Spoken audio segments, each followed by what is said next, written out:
Okay, sorry. A little off my game right now. It's been a long week. Lots of broadcasting I've been doing and other wild stuff for work. Welcome in. I don't know where Ben's at. He's probably sleeping. I think his wife is in California, so she can't wake him up to be on the show. His daughter probably doesn't care that he's sleeping. So I don't know if he'll be here or not. But anyway, we'll cover some things and get through it. And then maybe let you go early tonight. Woo-hoo-hoo! I'm sure you like that. Anyway, I'm drinking straight vodka here in the berry season glass from Line and Kugels. Actually, that's just water, H2O. Okay, big news. LeRoy Butler finally made the Hall of Fame. That's actually awesome news. Congrats, LeRoy Butler. When we first knew you, we called you Leroy. You didn't speak up for yourself to say you preferred LeRoy until you were established enough. Then you were LeRoy. A lot of guys do that. Look at Robert Tunyon. Let people mispronounce his last name for how many years before he finally spoke up and said what his last name, how it should be pronounced. Anyway, congrats to LeRoy Butler. That's well deserved. Ben, if you recall, gosh, probably like 2 years ago in the off season, Ben and I went over that and how deserving LeRoy Butler was and how he's been snubbed way too many times. So congrats, LeRoy Butler. Well deserved to that man. Again, the only bummer of the whole thing was how important his mom was in his life, and she passed away in 2016. So he's had Hall of Fame eligibility for 16 years. His mom was so important to him and in his life. Sure would have been nice if they could have got him in there before she passed away. Obviously, they don't plan those things. But if there was some justice in the world, that would have been a nice piece to have been in place for the justice gods or whoever controls all that stuff. If LeRoy Butler would have been able to get in before his mom passed away. But instead, he's going in this upcoming year, 2022 class. Tony Baselli's in there, some other players. If you're my age, you recognize their names. Richard Seymour, a couple other dudes. So, yeah, it's a good group. No big stars, no big flashy stars, but LeRoy Butler, you could say he was a star. 4-time All-Pro. You know, he was awesome. And the initial ground layer for the hybrid safety that does everything and was drafted as a cornerback, turned into safety and do it all safety. And yeah, what a career. Congrats to him. Okay. All right, other news. Aaron D-Bag Rodgers wins his 4th MVP. Hooray. Well, we said he deserved it. We named him as our MVP a couple weeks ago. We did the postseason awards, or regular season awards. So he won that. He also won worst hair at the event. And I'm sorry, man, if you're going to have that long hair, just own it. Like, why have it all back like that and weird? If you're going to put it back, put it in a bun or tail or something. That just look weird, dude. Anyway, whatever. For his play on the field, congrats, Rodgers, for winning that. The good Aaron, though, Aaron Jones did not win the Walter Payton Man of the Year award. That was a bummer. He looked fly, huh? Yeah, he looked fly. Yeah, okay. I don't know about that. There are rumors, rumblings on the Rodgers front that him and Shailene Woodley, they're on the rocks. Yeah, that's probably the case, too. Anyway, whatever. I wanted Aaron Jones to win. Walter Payton Man of the Year. Goes to Andrew Whitworth instead.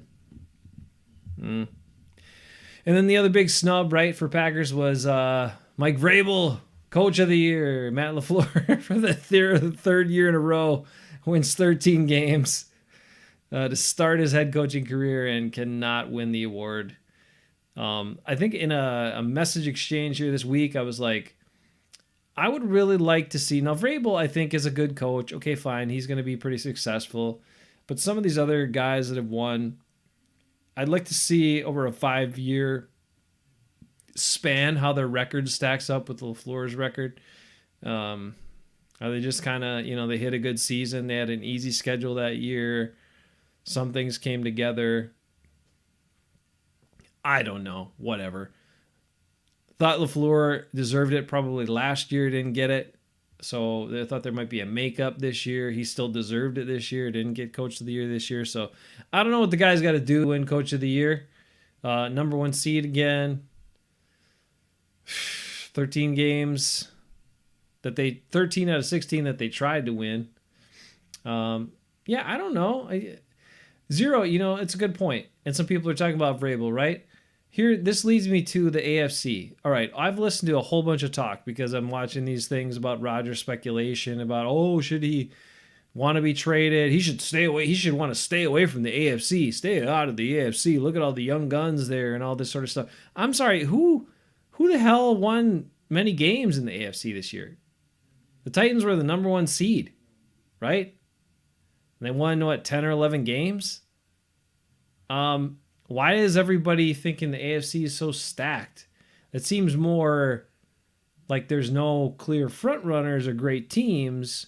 Or is it just super competitive? I guess you can look at it that way. But does that mean it's a high quality of football? I don't know about that. I mean, the Bengals made their way through the playoffs all the way to the Super Bowl. So I'm worried about being in the AFC if I'm Aaron Rodgers. I'm not worried about that. I'm not worried about going to the AFC West. Why would you be?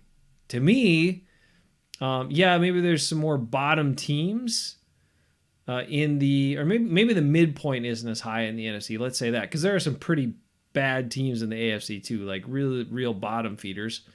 But I just don't get that argument. I think they're getting all these media types are getting all enamored with all these young quarterbacks who are starting to have success or get to the Super Bowl in their first handful of years. Mahomes did it, and now he can't win another one, and totally blew it in the game against the Bengals. Like, I don't know what the hell Mahomes was doing, but yikes. That was some terrible, terrible quarterback play. And then actually only had like 56 yards in the whole second half. Patty Mahomes, come on. And then you got, Joe Burrow. Okay, fine. He made the Super Bowl, but is he super impressive to you? I mean, Josh Allen, he can sling it, but he still kind of makes the dumb choice, bad mistakes, bad reads at times. Like, who makes y'all scared? I love Herbert, but his team's not very good. So I don't know. I mean, I don't get it. I don't understand. Everybody's like, Aaron Rodgers' best thing it would be to stay with the Packers because the AFC is so scary. You just want to stay away from that. Your best chance and easiest chance to get to the Super Bowl is in the NFC. And I don't see it. Maybe I'm stupid. Let's see here. Some points. We'll throw them up here. Rick agrees with you about Vrabel. Rick also says Titans didn't have as much to overcome. That's true. The Packers had a lot to overcome, including their quarterback's attitude most of the year. NFC trumps AFC. The NFC has monster defenses, while the AFC is all about the QBs. Yeah. I don't know where Ben is. Sorry I started the show, Rick. I think he's sleeping. Probably. His wife is in California. His daughter probably doesn't care that he's sleeping. McDermott, that's a guy, maybe. Yeah, I could see him. True. But anyway, it's a weird award, and who the hell votes on it? I don't know. It should actually be the coaches should vote on it, Then it'd be a tie every year. Every coach would vote for themselves. It'd be a tie every year, right? If the coaches themselves voted on it. I don't know. You'd like to think not, but that's probably how it'd go down. Anyway, it's weird. It's the awards are kind of weird. And I have to say, when Russell Wilson won the Walter Payton Man of the Year award, it kind of got tainted a bit after that happened. But I still was pulling for Aaron Jones because this is the only time he's going to be nominated for it. Running backs have short careers. He's an awesome dude. He's been through so much. It would have been really nice to see him win that award. He did not. Andrew Whitworth won it. Okay, enough about the awards. So Super Bowl is coming up. Some interesting thoughts. Now, we didn't do a show last week because we were busy. My son's musical was awesome. Kid was a rock star on stage with a supreme British accent and incredible acting skills, even though he was wearing a mask and a hat and a wig. The majority of the time, you could just mostly see like this part of his face, but he did a lot with that part of his face, like this. most of what you can see, like that. But he did a lot with that and his body movements, anything else. Anyway, it was a great weekend of performances. Nice to go and watch a show again in person and see my son doing something he loves to do. So that's why no show last week. But here we are this week. Slightly off topic. Any thoughts of the Pro Bowl? I did not watch. I have not watched the Pro Bowl in the last handful of years. What were your thoughts, Zero? You can throw them in there. Was Mac Jones in the Pro Bowl? Did that really happen? Like enough guys said no that Mac Jones is in the Pro Bowl? Is that for real? I don't know. It's interesting. I was talking to my dad about the Pro Bowl and some other older guys too, and they were just saying, oh, that game used to mean a lot, and it did. Like when I was a kid and I was growing up, that game meant a lot to those guys. Meant a lot to be there. Now, it wasn't just the trip out to Hawaii because they did in Hawaii every year, although they certainly, I'm sure, mostly enjoyed that. But it did mean a lot. And now with all the guys that pass on it, that's kind of where it gets a little weird with these Pro Bowl selections because you have so many more Pro Bowl players because you have guys that are voted in and then they don't go and then they get replacements for them. And then those guys, the guys that were voted in are considered Pro Bowlers. And then the guys that actually go who were alternates or guys that were thrown in after the fact because so many people didn't go are also Pro Bowlers. So does it really carry a lot of weight anymore in the honor of it? Actually, my proposal would be this, actually, is to either just do away with it or if guys choose not to go, they also forfeit their Pro Bowl selection. So if you're a dude that was voted in, you're like, been there, done that. I don't really want to deal with it, blah, blah, blah. Okay, well, then you give up that Pro Bowl selection. And if Pro Bowl selection was contract incentive for you, financial incentive for you, you also forfeit that as well. And then maybe those guys will take it a little more seriously and show up. I don't know. Maybe that's a stupid idea, but I just said it right here. Totally legit on the fly. Mac Jones was the third QB. Okay, thanks for filling me in on that. It'd be better if they made the skills competition as the main event for this throw. Yeah, okay. Yeah, the skills competition stuff has been pretty cool to watch. Although, like I said, Kirk Cousins was a master at it, and Lamar Jackson and Deshaun Watson were terrible at it. But when you put them on the field under pressure, those other two guys far outshine Kirk Cousins when it counts. So it doesn't tell you much about how they can play football, but it is kind of cool. In terms of like seeing that type of stuff. There was, I read a tweet. I'm sure it's circulated around. It's not a brand new idea, but that would be a much better use of that week is take the two bottom teams in the NFL, two teams that finished the two lowest, and have them play a game for the number one pick. I saw a tweet about that and I was like, I'd watch that. The winner of that game gets the first pick in the draft. I'd watch that. You get the Lions out there clawing against the Jets or whoever. It'd be kind of cool.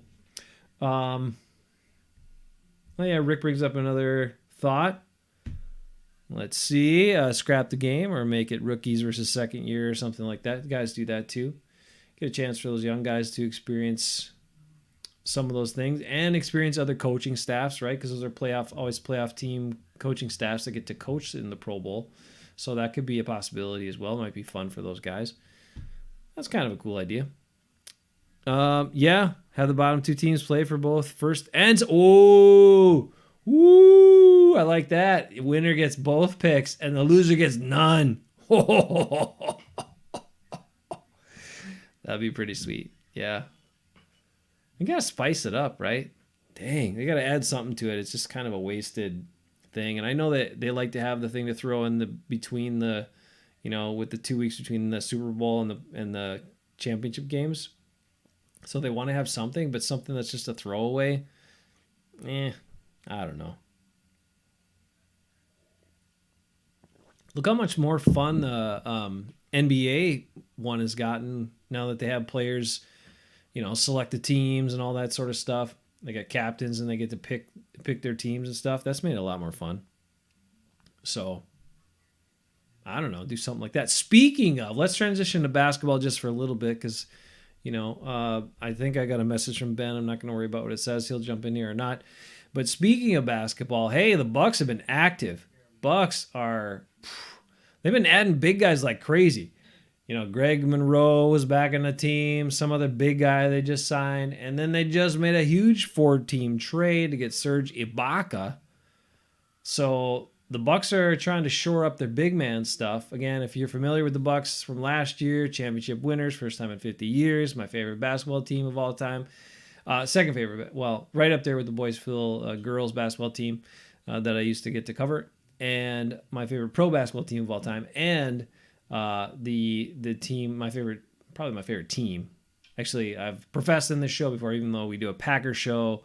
My favorite sport is basketball, not football, but I love the Bucks, and they're making a push. They've had their ups and downs this year, but they've had guys out, and they've had other things going on, and they're still trying to find their way.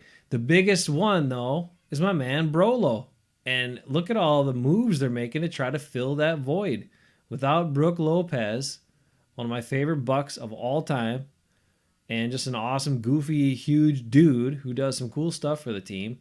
They've had Bobby Portis step in. They've had Bobby Portis score a bunch of points and play all these minutes, but they just came out and said they're really missing Brook Lopez. They're hoping he will be back.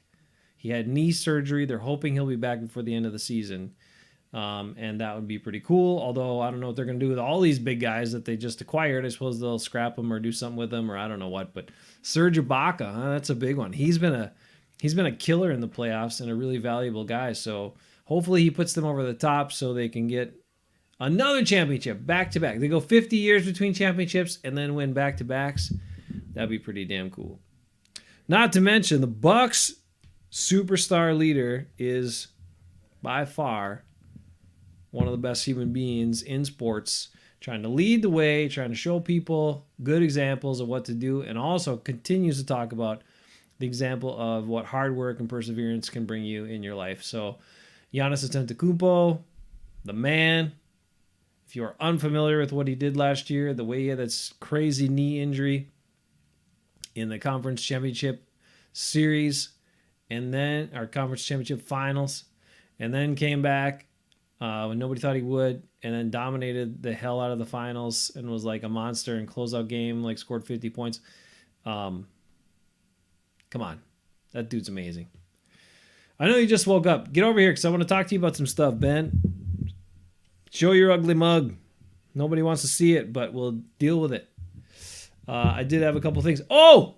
Let's go back to Super Bowl. What happened to get to the Super Bowl? Sorry that that it wanes. It wanes, but you should check out the Bucks 0 if you don't know them. And now it wanes when these stars keep switching teams like musical chairs, except for the Bucks, because their star could have left. Everybody wanted him, and he stayed in Milwaukee. He's one of the first guys ever to do that.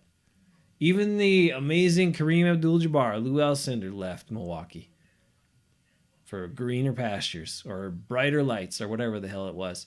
Now, Ray Allen, one of my favorite Bucks, wanted to stay in Milwaukee, and they shipped him away, which was stupid. That was their choice, not his. He actually wanted to stay. He was one of the only superstars that stuck around and wanted to stick around. They shipped him out for a piece of garbage and Gary Payton for 1.5 months. But then Giannis comes along. Everybody wants him, wants to offer him all this stuff, whatever.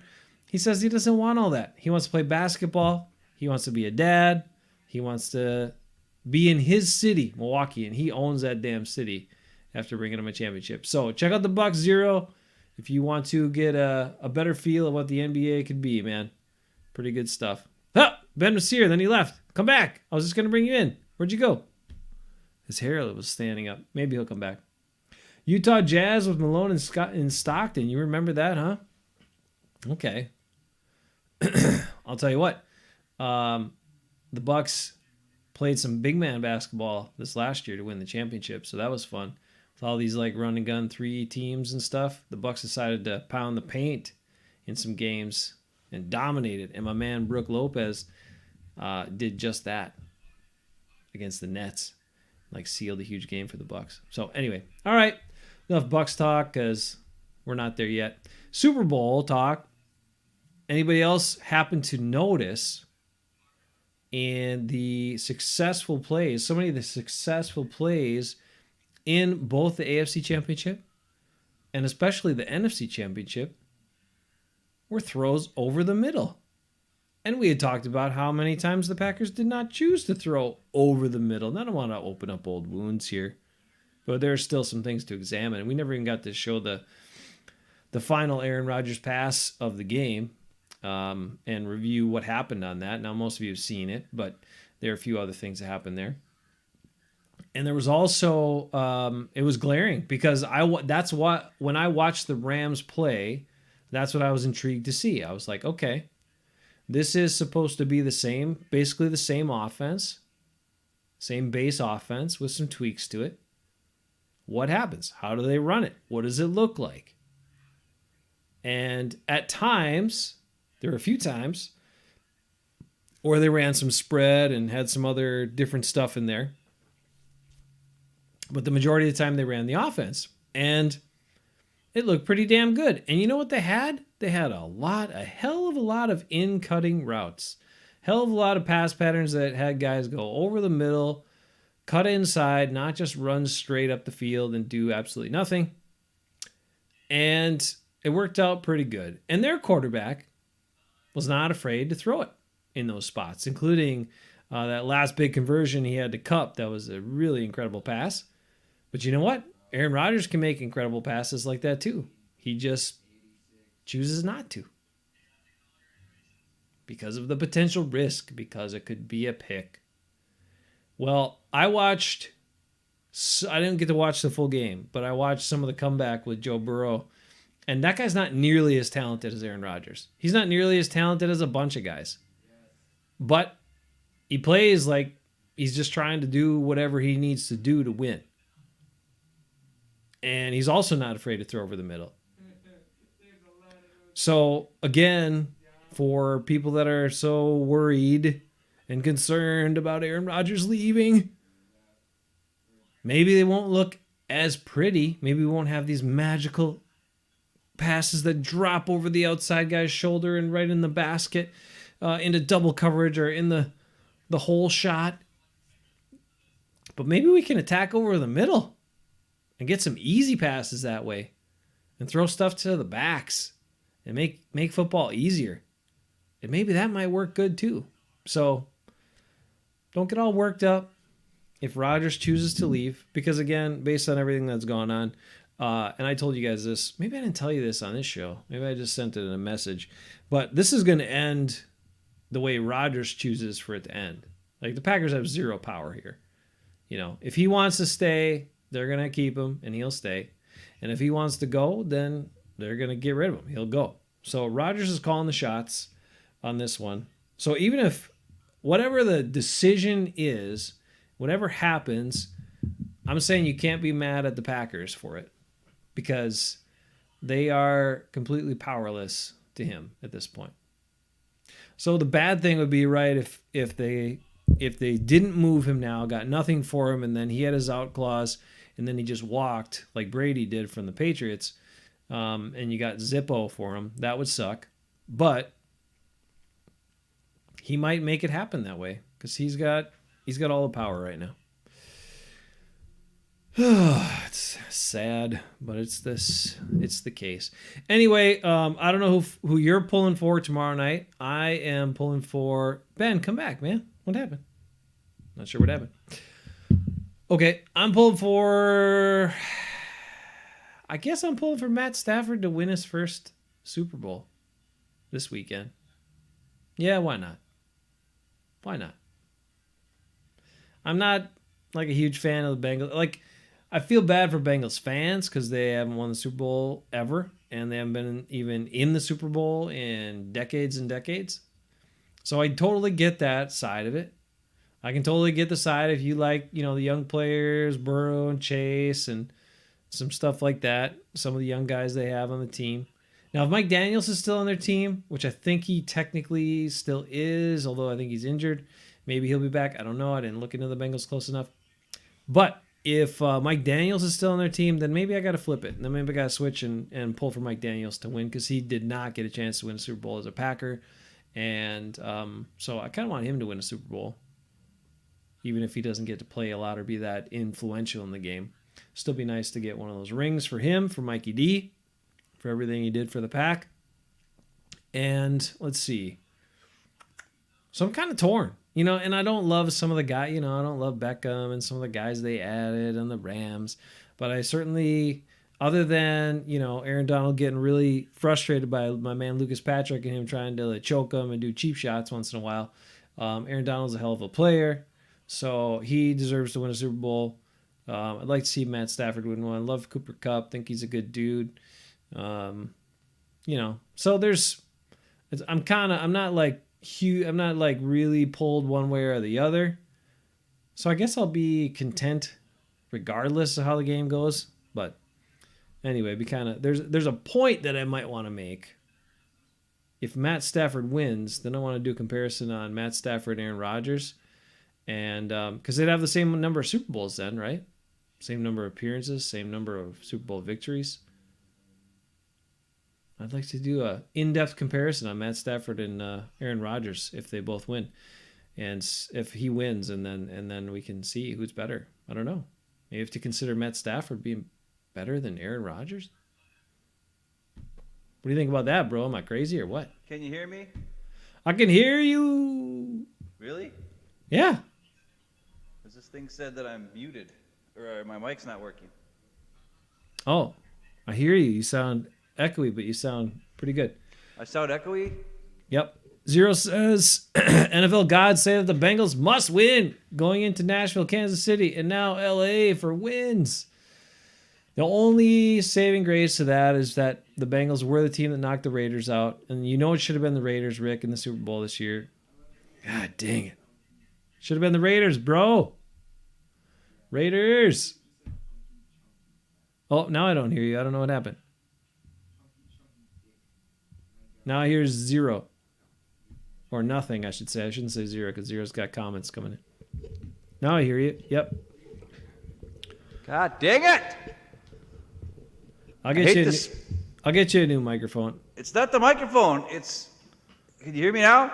Yep, I can hear you. Can you hear me now? I can hear you. Yep. Can you hear me now? Yep, right there. Leave it right there. Sounds good. Do you hear me now? Yes. God dang it! I set my alarm for AM apparently. Son of a biscuit. I didn't lose too many viewers yet. I got my sleep. I got my shirt on. I said a few opinionated things about Aaron Rodgers, but including dude, you gotta cut this out. Including how terrible his hair looked, but his hair looked pretty bad, but I mean, just own it. Like if you're gonna have long hair, then do something. Yeah, let it flow. He had it slicked, weird back. And if you're gonna put it back like that, then you gotta tie it up, in a tail or something, right? I mean, am I stupid? No, or you don't have to tie it up. It's just it looked like lion maney, but it's just weird. No, it didn't look lion maney. It looked greasy grease ball. He looked like he walked out of.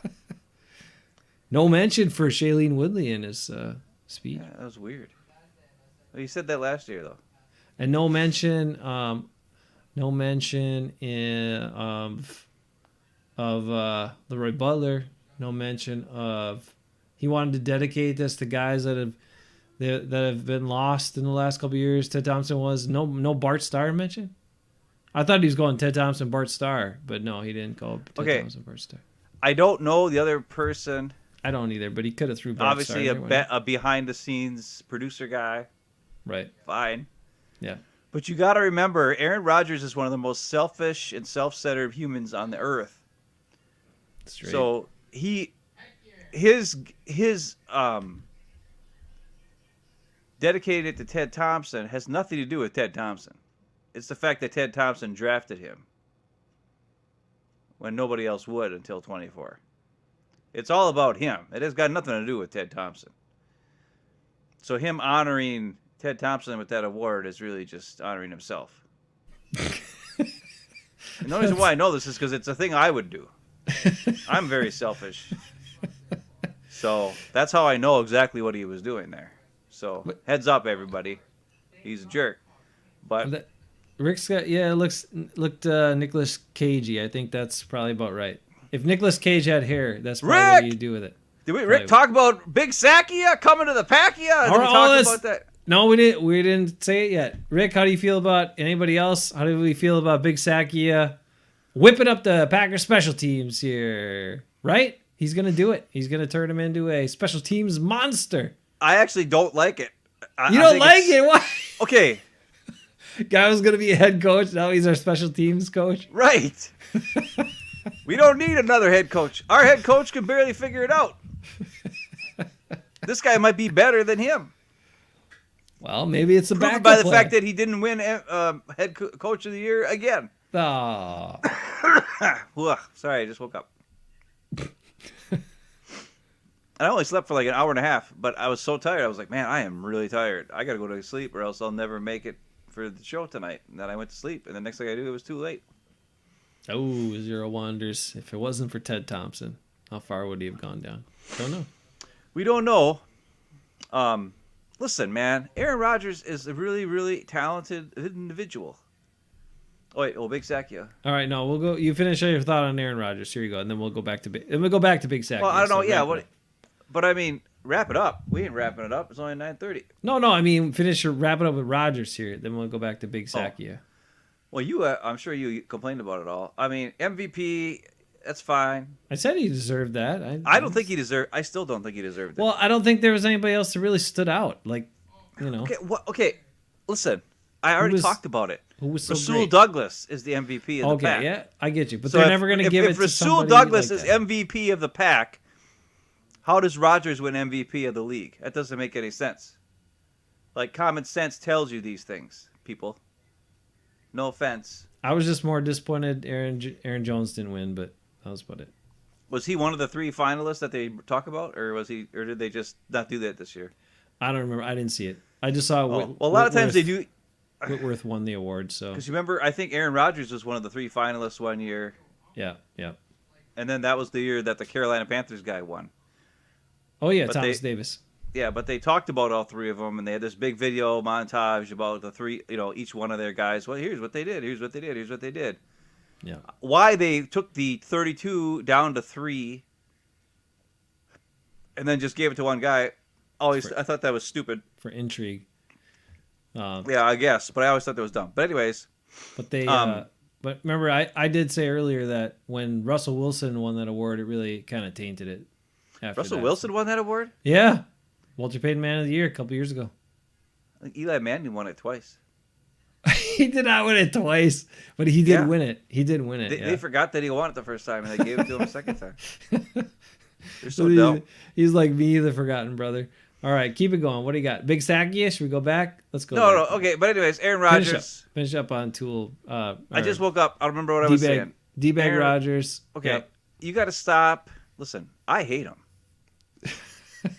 But you seem to really hate him, which is so weird. Because I was a fan forever. Just and a then few months ago, you loved and then him he more showed than his you loved true me. colors. No. You loved him more than you loved me. And it was You want me to say it? Fine, I'll say it. shocking. It want was me to say it? shocking how apologetic you were for every little, like, even the worst. You do the worst things, and you'd be like, oh, but. We'll go It's- back it's to Big really- Sakia in a minute. No, it's just really weird to me is that. And I'll explain myself. No. Listen. Aaron Rodgers is worse than Brett Favre. Yep, agreed. That's the scariest part about all this. Not at playing football, but as a person, yeah. No, yeah, not to play football. Not even as a person, as a quarterback on a football team, on the Packers in particular. Mhm. Because a lot of times we complained about Favre holding hostage, hold the Packers hostage. And what we meant by that was that he would go, oh, yeah, I'm back, I'm not coming back. I'm coming back, I'm not coming back. So they could never adjust to whatever he was going to do, right? Right. The difference is when you watched, just look at how he acted. I mean, okay. He made fun of his head coach's eyebrows not once, not twice. I think it was 3 times he ripped on his coach's eyebrows. In the interview after, he calls him Matty. Okay?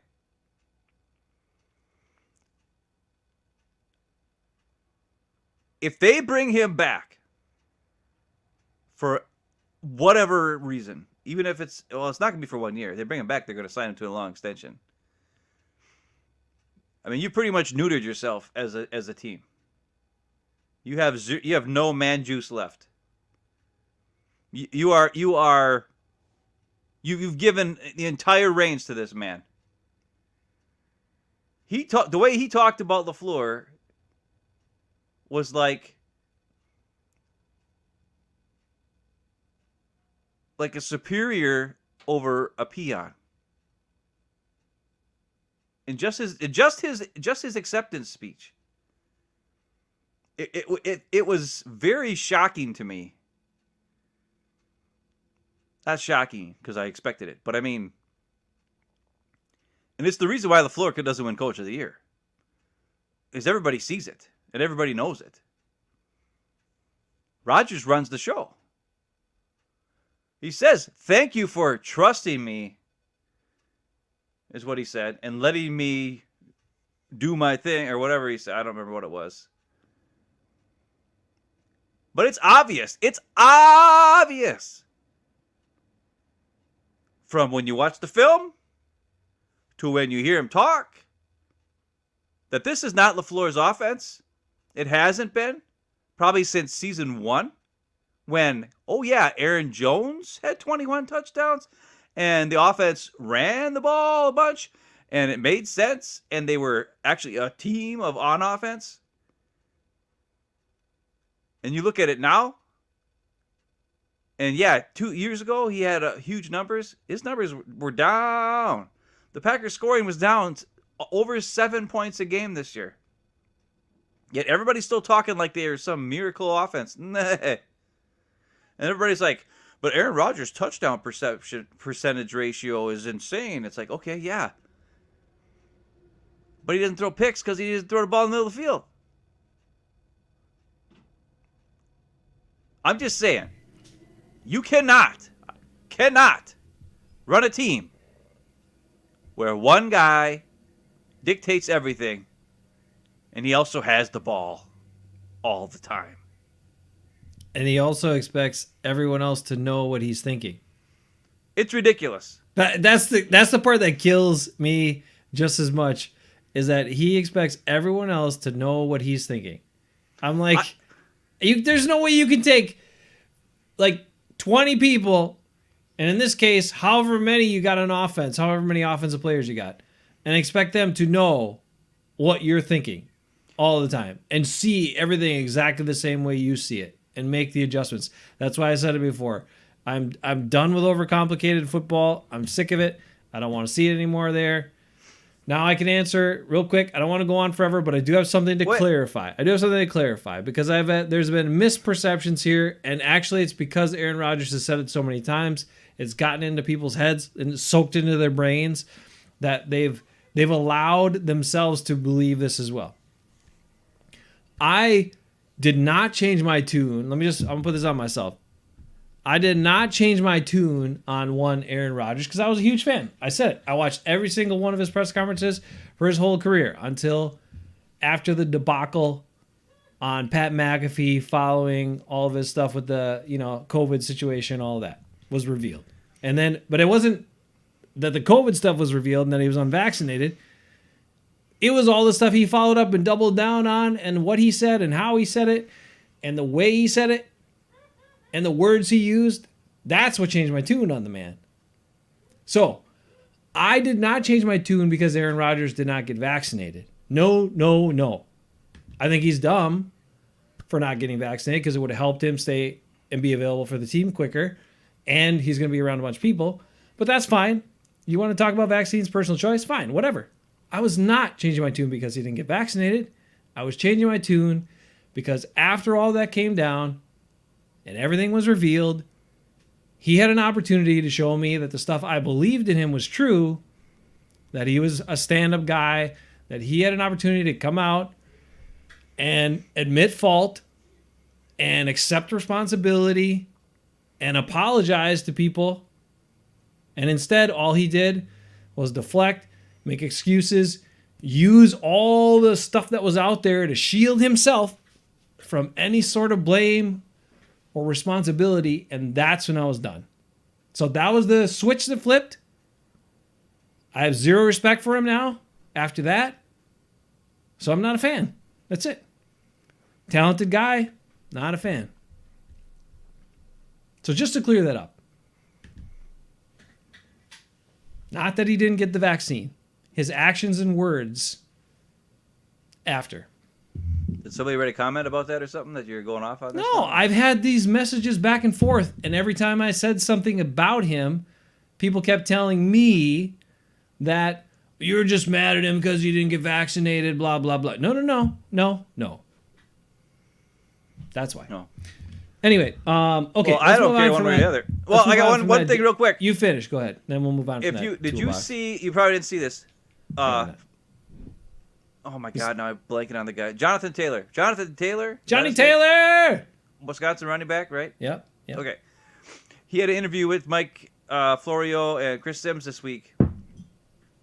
And they asked him about, what would you want to improve on even this season where you were so awesome or whatever. And he talked about being able to understand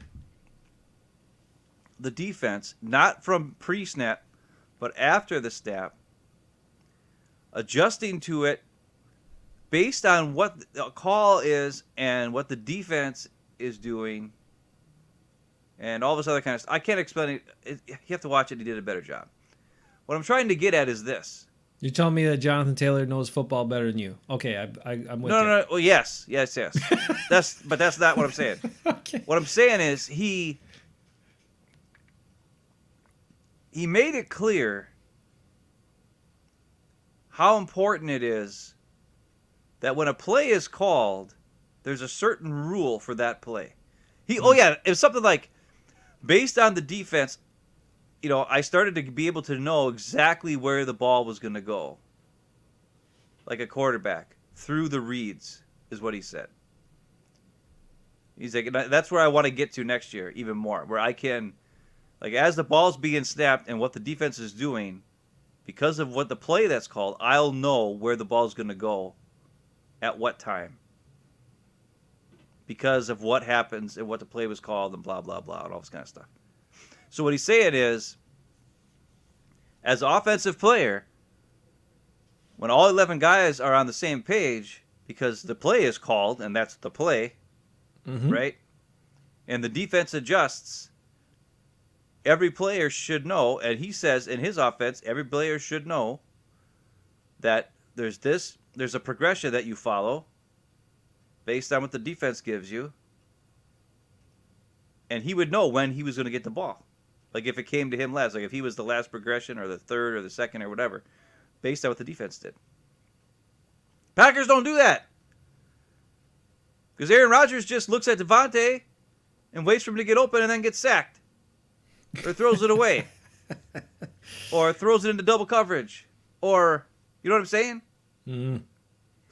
Hey, Big Play Slays here. Hey, we haven't seen you in a while, my friend. How you doing? Congrats on, I think you reached over 1,000 subscribers about a month or two ago. Congrats on that, my friend. Says in his opinion, doesn't think Aaron Rodgers deserved the MVP. Had a good season, great season, but annoying quarterbacks always win it. Yeah, I know, it is. I'd love to have seen other guys win the award, but that's how it usually goes. Zero thinks players should be the ones to vote for MVP, players, not the press, and they can't vote for players on their own team. That would be interesting. That'd be interesting to see it like that, because a lot of times, they always go to their guys on their team, but if you made it a rule they couldn't, that would be pretty good. And then Zero says what could only be our dream come true. That MVP speech seemed like a goodbye speech to Green Bay. So let's hope that's the case. I was saying only chances is to hope that, yeah. I was saying before you got here that there again, you could just maybe we wouldn't see some of those same type of passes but we might see the actual Matt LaFleur offense and play action and throws over the middle and stuff like that, and that could work just as well too. Listen, right? You know who else? I listened to a lot of interviews today at work, this morning. Another one of those two was Justin Jefferson was on Mike Florio and Chris Sims.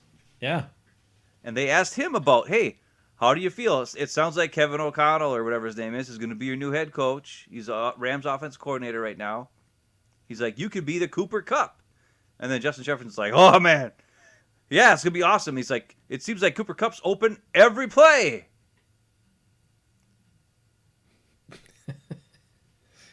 Okay. That's supposed to be the same offense, right? Isn't it supposed to be the exact same offense? Deebo Samuel, he's open all the time. George Kittle is open all the time. Mm-hmm. Cooper Kupp, open all the time. Like, the guy had 1 million balls thrown his way, and he caught them all because he was open. But the Packers don't do that. And you know why they don't do it that way? Aaron Rodgers. And he told us all during his speech last night that Matt LaFleur, he trusted him and blah bitty floop flop. So yeah, it's dumb. Please trade him. Please, God, just let it happen. And the money so we can see too, an actual offense. And I'm not saying like Allen Lazard or whoever is going to be as good a receiver as Devontae Adams. They're not. But let him go too, please. But if the plays work, they don't have to be, right? If you're pounding the ball, like, come on. When Jared Goff got the Rams to the Super Bowl and was a Pro Bowl quarterback that year, why was he so efficient and effective? Because they ran the heck out of the ball and they ran a bunch of play action. So you suck the line. This isn't hard. This is like football. What everybody knows is the easiest way to play football is run the ball, suck the linebackers up, play action. You run in-cutting pass patterns right behind those linebackers that are sucked up. The safeties are too deep. So it's a huge asshole right there. Easy throws over the middle. But you have to run receivers there to make that happen. And you have to run the ball to set that up. The Packers do neither of those two things. So football can be easy. We can watch it and watch our offense have easy plays to operate and take the simple play and take what the defense gives you, as opposed to having to make the miraculous play or throw or whatever.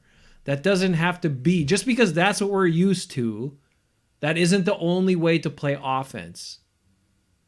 And it has been proven for a very long time, it's not the best way to play offense because we haven't gotten any Super Bowls. And the other point I made this week, just to wrap up my stuff on thinking about Rodgers, because then I want to get back to Big Sack, because we got to talk about that, is that if you're worried, if you're a person who's concerned, and you hear all the people talk about it, 30 years of Hall of Fame quarterback play and all this, okay, great. But what has that gotten you? You won a bunch of games. Okay, I get it. And that's fine. If you want to enjoy the season, I'm not going to judge anybody for that.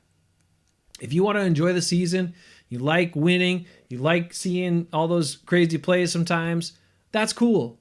That's cool. But what at the end of the year, what does it really matter if you don't win the championship, if you don't win the Super Bowl? So all that stuff has gotten us no Super Bowls. The Super Bowl that we won when Aaron Rodgers was quarterback, he was still a younger quarterback and running the offense. And he had defensive support. And if you also think back to the encompassing Favre's years of this 30 years of Hall of Fame quarterback play, when did Favre win a Super Bowl with the Packers? When he had a great defense and he followed the plan, because Mike Holmgren had him actually playing disciplined. So basically, when we had Hall of Fame quarterbacks that are really good quarterbacks that followed what their coaches wanted them to do, we won the Super Bowl. Then after they won the Super Bowl and got too big and decided we're going to do whatever the hell we want to do, then we won 0 Super Bowls. I want to win a Super Bowl. But right now, what you're clinging to is that Aaron Rodgers still gives us a chance to win the Super Bowl. No. Aaron Rodgers gives you the false illusion that we have a chance to win the Super Bowl. He is not going to get us to another Super Bowl. Let me ask you this. The division's not good. Isn't this the best time to move on from him? Could Jordan Love or XYZ, Blake Bortles, I don't care, a competent quarterback who's not going to be awful, who hands the ball off and can run some play action, Gardner Minshew. Could you win the division, get a home playoff game, and lose the same damn thing Aaron Rodgers just did for you the last 2 years? Could you do that? Could that guy do that? Because that's what just happened after an MVP season. Won all these games. Well, we won the division. We got a home playoff game and lost right away. Almost any quarterback could do that with this team this upcoming season. So now's a great time to transition. It's a great time. Because the Lions are still rebuilding. The Bears don't know what they're doing. The Vikings are changing. Anyway, so ask yourself that.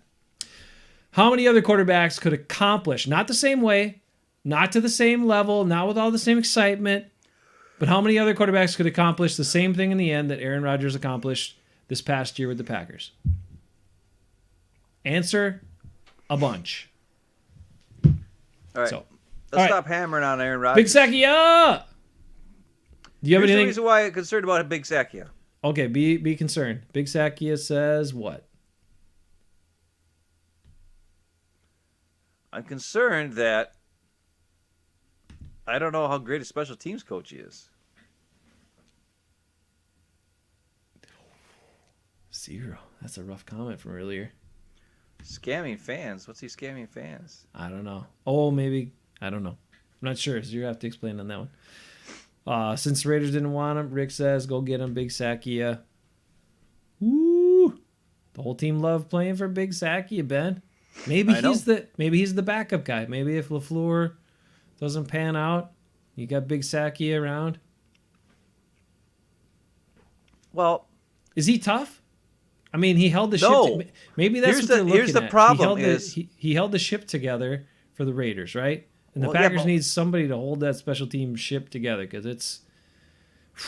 From what I understand, he's a big, huge players coach. Okay. Like a huge players coach. Even more so than Matt LaFleur is. And it's obvious what we're lacking on special teams is discipline. So that's what scares me. They're going to get another cheerleader guy and not a disciplinarian. It's attention to detail stuff is what's killed us. Now, the other thing is also experience. So hopefully he'll have a plan if they line up 3 guys on one side and one guy is supposed to block 3 guys. Hopefully he'll have a plan for that ahead of time, unlike Mo Drayton, who had no plan. But that's what concerns me is I don't know if he's the right type of fit because he could be, but then what has to happen is LaFleur needs to change his tune. He can no longer be the cheerleader, best buddy to everybody, head coach. He needs to start holding guys accountable. And he kind of did a little bit this year, right? But it's obvious who wears the pants. It's Aaron Rodgers, not LaFleur. So as long as Aaron Rodgers wears the pants and not LaFleur, every single player could not possibly give the respect to LaFleur that he deserves. And Zero's comment says exactly what I just said. LaFleur lets A-Rod walk all over him. Well, the players know this too. So how can you have discipline when you're not the guy who's really in charge? And that's what scares me, is Big Sakia seems like a super awesome, cool dude. He seems like he knows his stuff. He's able to really, hold the fort and guys believe in him, which is awesome. But if you got a cheerleader there and a cheerleader there, And Joe Barry seems to be mostly a cheerleader type guy too. Though That's true. I want to show a play or two tonight. I know it's late already, but not for me. I just woke up. All right. Well, you get those plays ready. But Joe Barry seems to be doing more than just being a cheerleader. He's coming up with some schemage. He's a tweaker. I'm liking it. I'm liking it. But that's what scares me. You know, I just hope that he can bring experience and some knowledge and some structure to the special teams. And hopefully that structure will be enough. But I also think that maybe these guys need a little discipline to make sure that they're not screwing up and not goofing off. And that's what scares me a little bit. I don't know.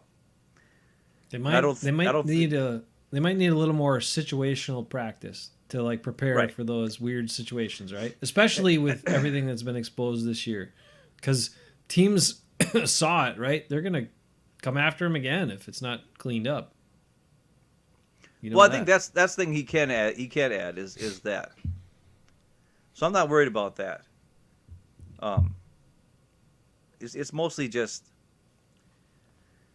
I don't know, Rick. Do you know didn't the Raiders lose in the playoffs because they got penalized a lot and they were like not very. You know what I mean? Like, I don't know, discipline. And that scares me because that's the problem with special teams for the Packers right now is that they're not disciplined.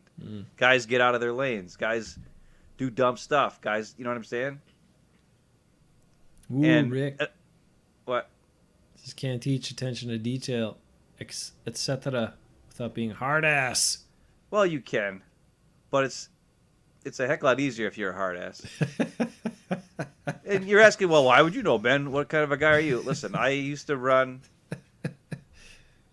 trucks on overnights at other places as a receiving manager at a bunch of different stores, and I can tell you the same thing every time. Unless you got somebody who's the badass, and because you got young people or you got guys who don't care, or you know what I'm saying.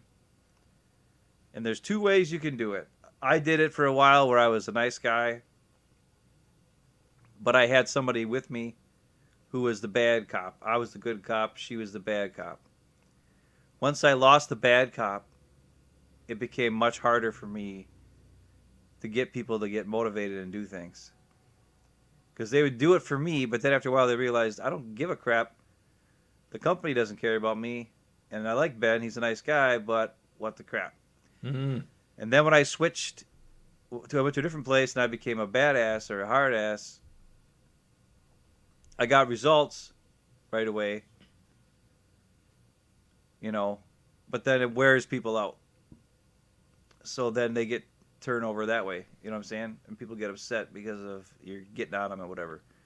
But usually you only get on to people that are slackers anyways. So that's the same type of thing. Like a Zadarius Smith, I'd be on him all the time. But Right that's all I'm saying. You need a good cop and a bad cop. So if Big Sacky is the good cop, LaFleur's got to turn his tune to being the bad cop. That's all I'm saying. And maybe not like a hard-ass, terrible bad cop, but at least the guy who's like, listen, let's go. We went to the NFC Championship game twice and then got knocked out in the first round with the best team we even had. Right.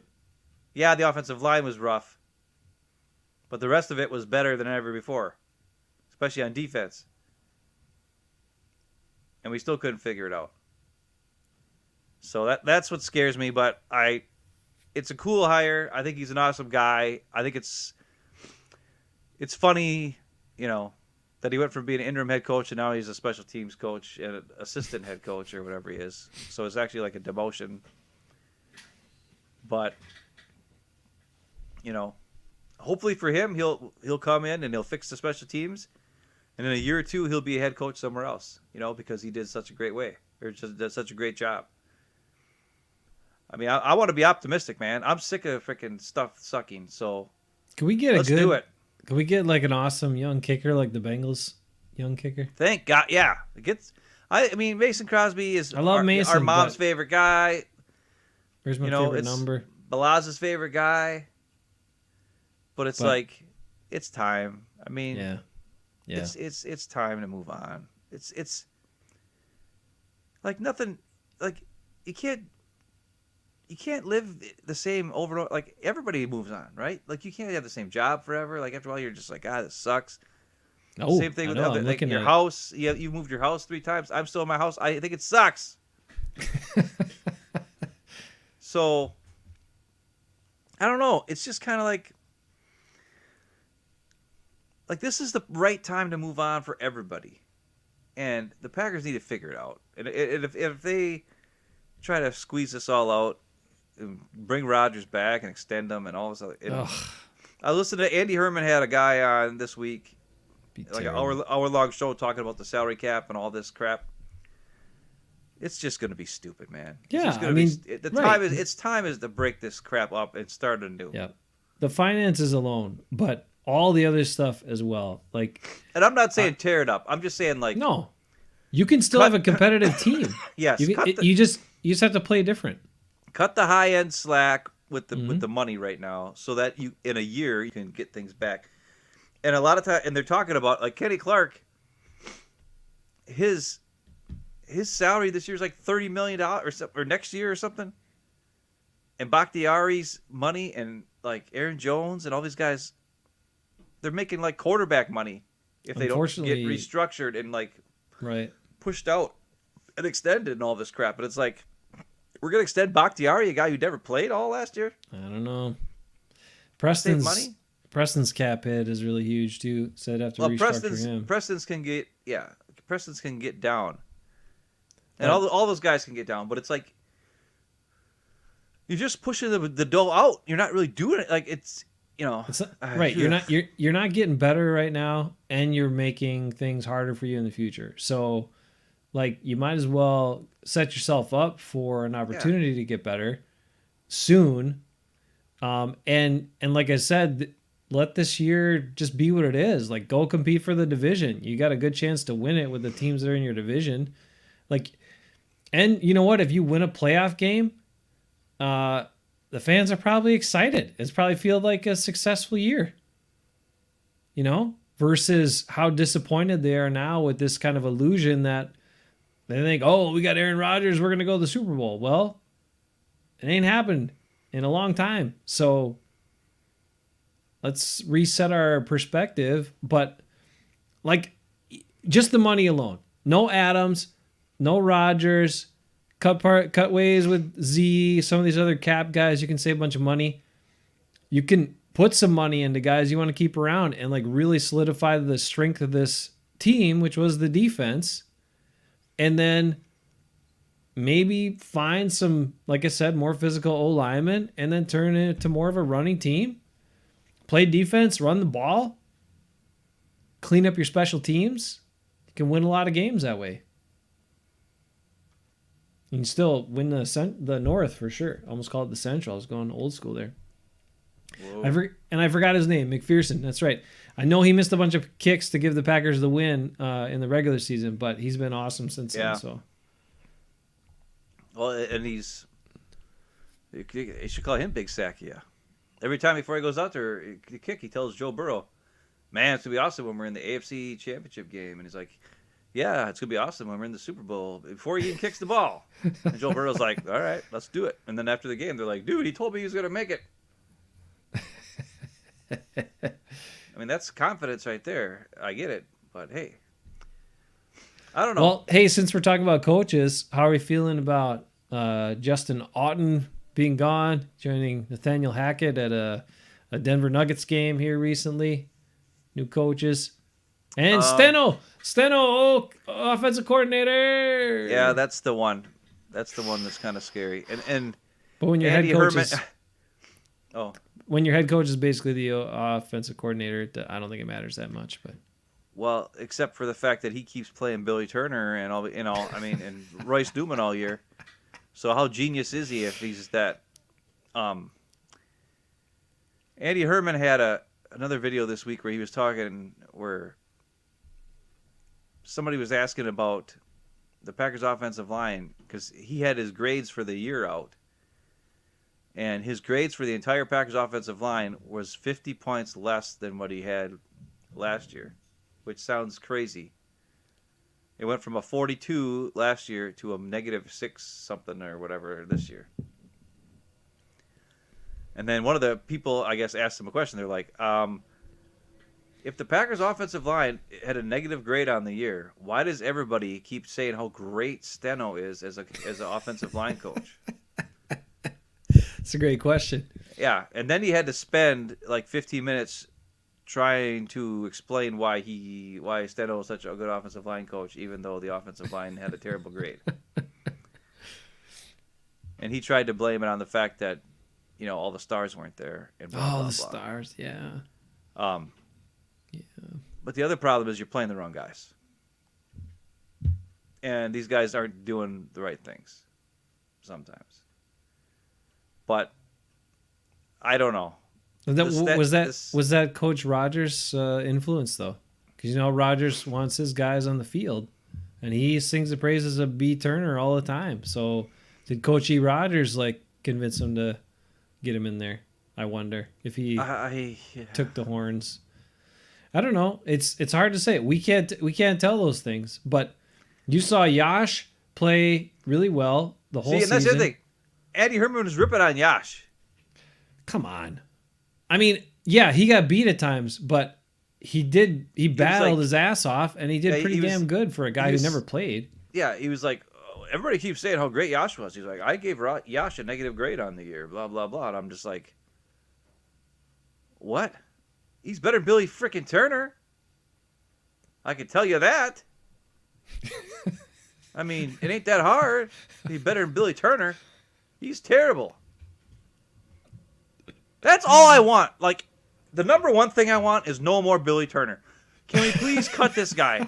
Even if Aaron Rodgers comes back and Devontae comes back and all they do is throw to Devontae all game long, 27 million times a game, as long as Billy Turner is no longer a Packer, I'll be happy. Because it sounds like for sure Zadarius Smith's not going to be a Packer anymore, so that's good.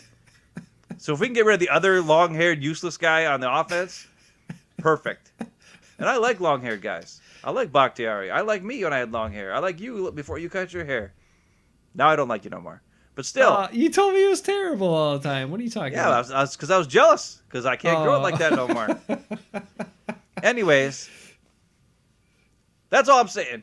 Billy Turner, please, God, be gone. He sucks. He frickin' sucks. He is the worst. The worst free agent signing in the history of Packer free agent signings. Whoa. Period. I can't think of anybody worse. Of course, we don't do that much free agent signing. Right. They haven't done any in a long time. And it's a good thing we didn't. Or the reason why we are in this cap hell is because they signed all these guys to these stupid contracts. Zadarius Smith's supposed to make $30-something million for doing nothing because they ballooned his contract out. What were they thinking? That he's going to be great? They're going to extend him here for 6, 7, 8 years, and he's going to be cool with that? Yeah, and I like a lot of the speculation. Ooh, a lot of teams interested in signing him. Okay, well maybe he'll be motivated for play for you for 1 year, and then he'll slack off again. The Ravens knew what was up. They didn't bother signing him or giving him a contract. Yeah. Anyways, I lost my train of thought. I'm half sleeping. What? But I know Steno as offense coordinator, whatever. Luke Getsy being gone, whatever. That's Rodgers' favorite guy. Listen, this is perfect for Rodgers to go. It's perfect for everything. I don't know if it's really good for the Packers, though. You know what I'm saying? Well, come on, man. Come on. You think Steno's going to be awesome?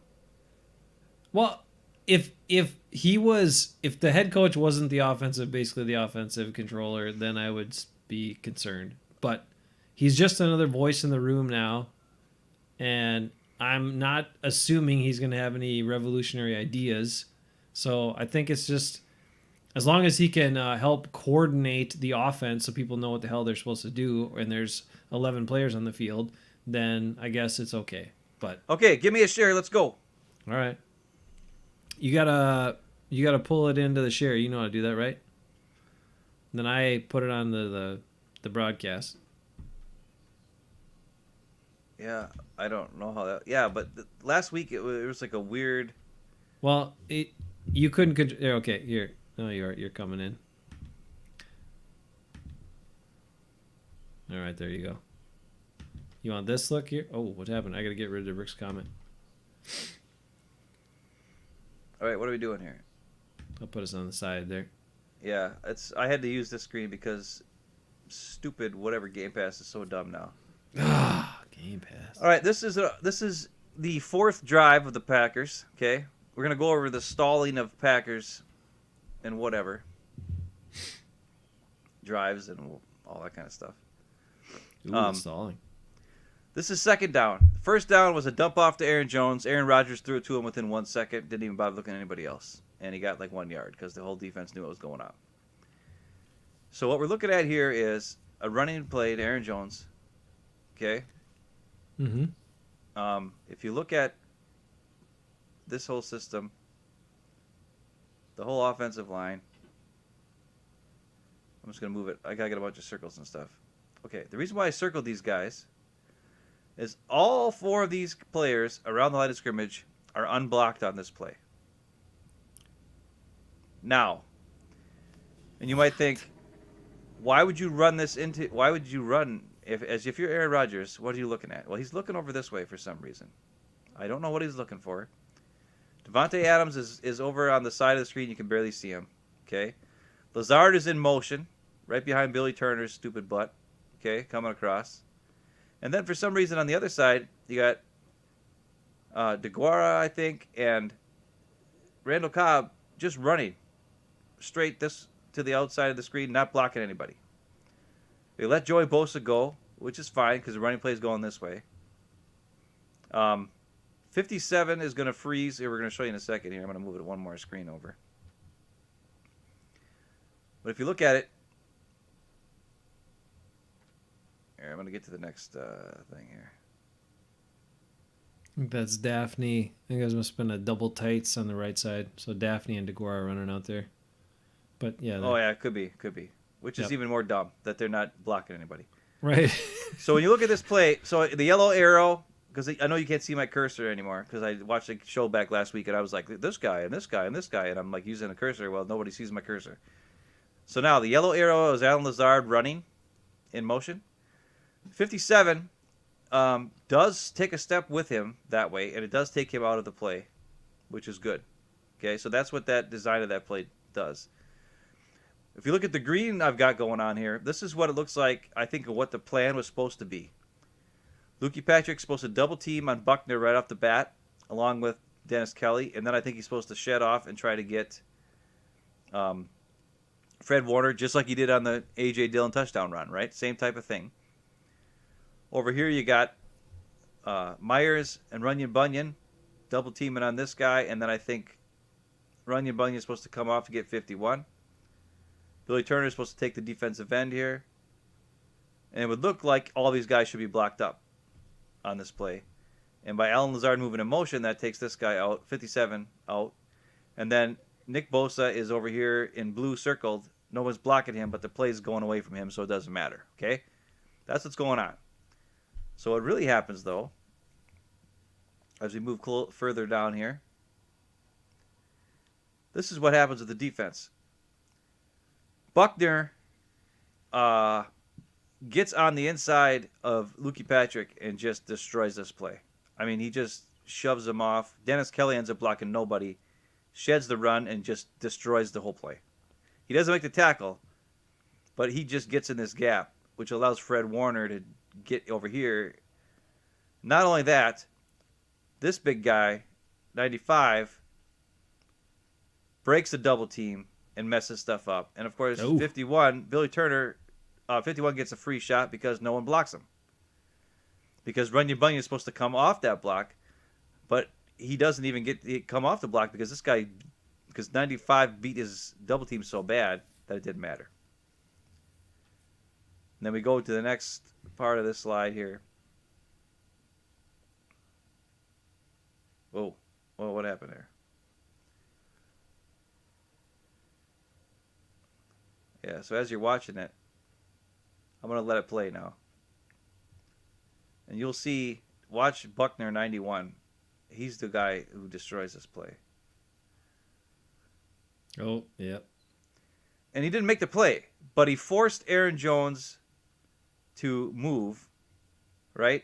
And Fred Warner is able to get there, and that shows Aaron Jones. And then 95, when he beats that double team, Aaron Jones got nowhere to go. Look at that. At this point in the slide, 91 is beating his guy. Is it stopped for you too? Yeah, I stopped it. I stopped it so we could look at that and see. That's exactly. Like, look at that. Just on that stop right there, you see how 91 is like Dennis Kelly's blocking nobody. Yep. Lukey Patrick got beat. It's not his. I mean, he got beat by a first-round pick. It's nothing new. Fred Warner's got a free shot at Aaron Jones. 95 is breaking the double team. 51's not blocked, and Billy Turner's getting shoved backwards. What's Aaron Jones supposed to do? It's not a great freaking play on second down. But, I wanted to show every single drive and why it stalled. Well, the reason why it stalled is not necessarily a bad play call, but the 49ers defense was really good, especially those two defensive tackles. They're really tough to deal with. And both of them did a great job on that play to stuff the run. And I don't know what Rodgers was looking at. I don't think I would have ran into that situation. And I don't know what the point of it was, because you had your two tight ends just do nothing on the play.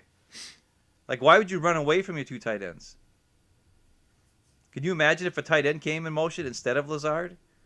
And then that tight end came up in the hole, in the gap of where the double team was, and he took out Fred Warner?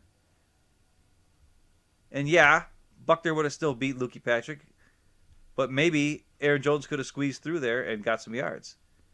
And that's the kind of stuff that I don't understand why we don't do more of. If you're going to do a double team, bring your tight end in motion and have him be a lead blocker a couple times. But in this case, there's just big giant holes, and all you saw were 49ers in those holes. And that's never going to work. So let me ask a quick follow-up on that, because I heard all season long, and I understand we were depleted, and I understand you may not have had better options, but I heard everybody talk about how Runyon's good. Runyon, he's doing great. Was he really doing that great? I mean, he's doing okay. Well, I got to tell you. But I don't know. But that's what I kept hearing from everybody. Oh, I mean, he's a start. He's, oh. And I'm like, well, I think you're overstating it. I think he's doing okay. He's hanging in there. I wouldn't say he's great. I wouldn't say he's even good, but he's doing okay. Well, and I think that's how most of the guys were doing. Were okay. Give me another share here, and I'll show you the very next play. Okay. And we're going to look at the pass protection on it. I don't know if you want to control it here, because it looks like you do a better job than me, or I don't know what's going on. If I have a delay, I noticed the last time watching the show back, there was a weird delay that happened. I don't know if that's still the case or not. So this is we're going to look just at the pass protection on this play. This is a passing play. This is what I think is the design of the passing play and what's supposed to happen. You have Billy Turner. Okay, just hang on. Okay. It's not a bad design. There's one problem with this play, or there's two problems. The right side, solid. No issues. Okay? Myers, Lukey Patrick take on Buckner, which is probably a good idea because Buckner's really good. So Myers has to go over there to help out Lukey Patrick. You got Chip. Dennis Kelly's going to take care. Yes, Dennis Kelly's going to take care of Bosa, and DeGuara actually blocks Bosa first for quite a long time by himself. And Dennis Kelly doesn't even have to do anything. It's not even a chip. It's like a straight up block Nick Bosa. And then this yellow arrow is him moving out into his pass route, which is just the outside route, okay? The other side, you got Billy Turner taking on the defensive end, 56, or outside linebacker, whatever he is. And then Aaron Jones comes through, does a chip, and then goes out in his route. The problem is he does his chip too well, and Billy Turner doesn't even get a hand on him. The other issue on this side of the field is Runyon Bunyan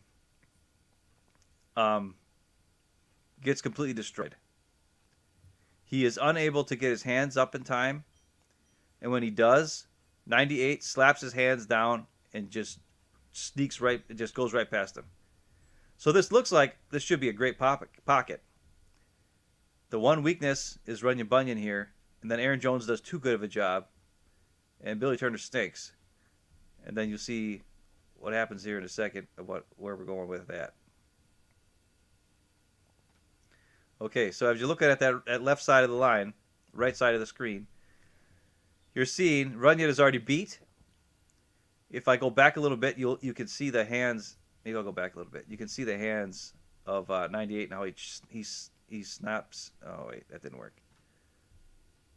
He snaps down his hands. All right, forget it. I don't know what I'm doing. Whatever. Maybe you can find it later. But here you're going to see, this is what I was talking about. Runyon's going to get beat. Rodgers is going to get past it and not get sacked by him. Okay? But it's 56 that's going to get chipped by Aaron Jones, fall to the ground, and sack Rodgers as he's laying on the ground. Because Rodgers had to escape from this defensive tackle who Runyon got beat by. Okay? And it's all because Runyon got beat and Billy Turner sucks. So let's watch that. Here we go.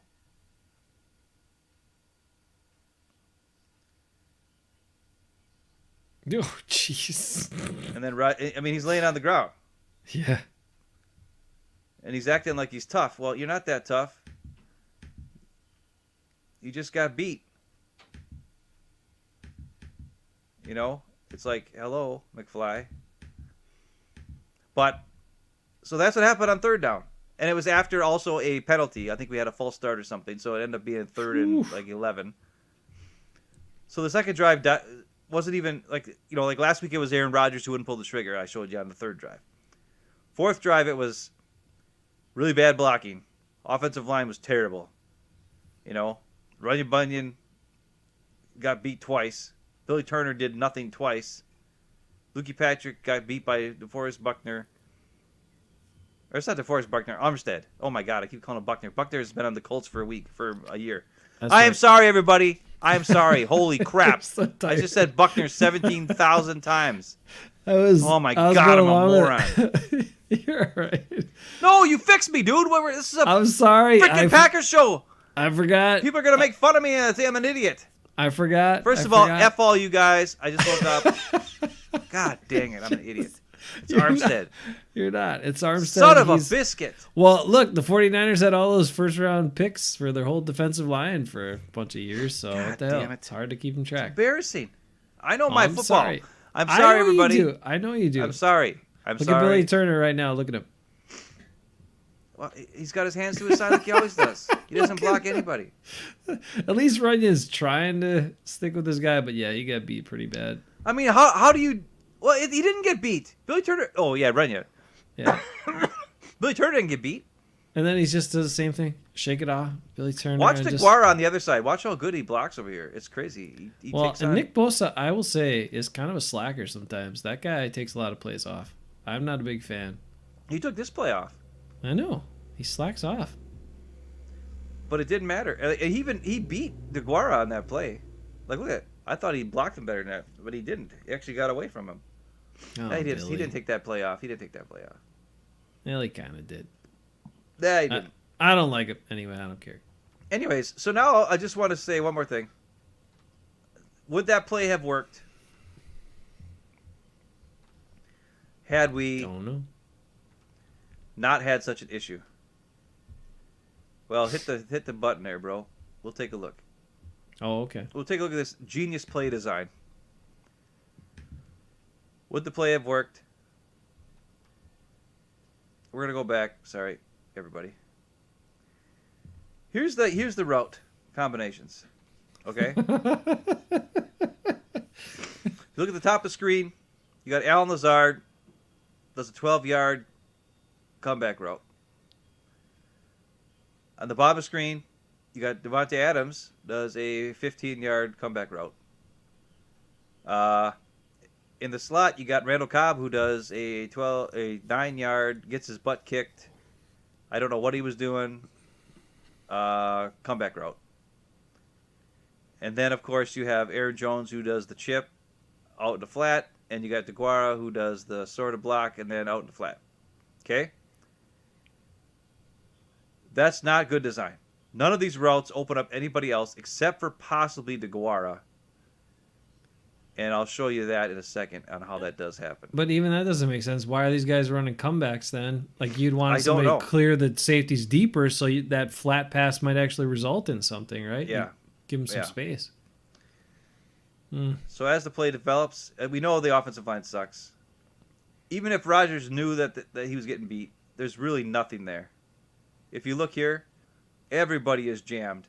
Lazard is tripping and falling like he always does. Dang it. I think I drew that on here after a while. Where is it? Maybe not. Oh, yeah, there it is. There's my screen. Okay. Is this showing you my little squigglies? Yep. So as you see, I got the very top of the screen. Al Lazard getting chucked, a 6'5", 225-pound wide receiver who gets beat up at the line of scrimmage and trips and falls all the time. I'm sorry. I'm starting to get ready to let Lazard go. You're going to have no receivers on the team then. I don't care. The guy is 6'5", 250 pounds or 225 pounds. Run through a little cornerback. Why is he always getting tripped up and like you're a big dude? You should be running through guys. I Not falling on your face and tripping up like a weirdo. If you look at the circle in the middle of the screen, that's Randall Cobb, and he's getting blocked. He's actually, I don't know if maybe this was designed. Two guys there? There's two guys. There's two 49ers there. Just for little Randall Cobb? He's only like 100 Well, I don't know if he's supposed to like take out one. Okay. So that DeGuara can get open in the flat. I got you, yeah.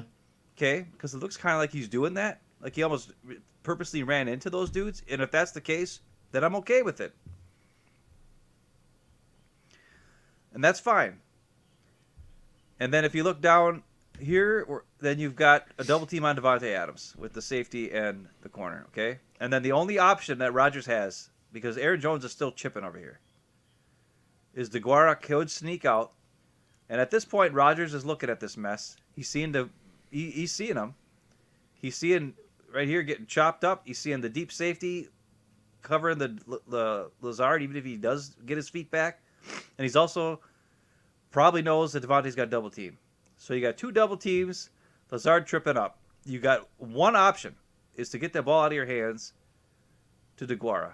But I don't blame him because he had like no seconds to pass the ball, right? Because Runyon Bunyan got his butt kicked so bad. And as the play goes on, I mean, he's already sacked. But there's only where to go. There's only one place to go on this play. And it's DeGuara. And at this point, I don't know if he can get that ball out of there or not. But I don't blame him at all. On this play. I blame the play design. I blame like what was going to happen on this play. It might have worked against the zone, but they were playing man. Right? Everybody's covered. You look at all my X's. Mm-hmm. Double teamed, single team. Aaron Jones is covered by Fred Warner on the top of the screen in the flat. There's one guy open. Yeah, Rodgers is already sacked, so it doesn't matter. I understand that. So don't write comments about it in the whatever, idiots. I'm sorry. Anyway, I'll lose my mind. But there's not much there. But before the play starts, let's go back to the start of the play. What do we see? We see two deep safeties. We see bump and run, up close. Fred Warner is with the linebacker. Right up, bump and run. Okay? This tells you it's man coverage. Rodgers should know it's man coverage. You have to change the call. Unless he did change the call to comeback routes. Comeback routes against man, running straight and then turning around is not going to beat man. These routes are good against zone, not man. I don't understand it. Now, the 49ers have changed things all the time, right? Like they would jump, look like they're in man and then switch to zone. Maybe he thought that's what they're doing again because they'd done it earlier in the game. But in this case, they played man. And even if the Packers had perfect offensive pass protection on this play, Rodgers still would have had nowhere to go with the ball other than DeGuara, who would have been his probably last option. And by the time he got it out there, it would have never gotten 11 yards and a first down. So the play call was dumb against that particular defense. The offensive line sucked. Another drive was stalled because of terrible running blocking on second down, a penalty on the first part of third down, and then terrible play call on third down and terrible pass blocking on the left side of the offensive line because we did have Yosh Nijman out there. But whatever. And I don't understand the chip and out to the flat. What does that do for you? Chip and then come to the middle of the field. Right. I don't know. Maybe that was an adjustment. You never know. So I don't want to complain too much about that kind of stuff, but what do you think about those? That was the fourth drive, why it stalled.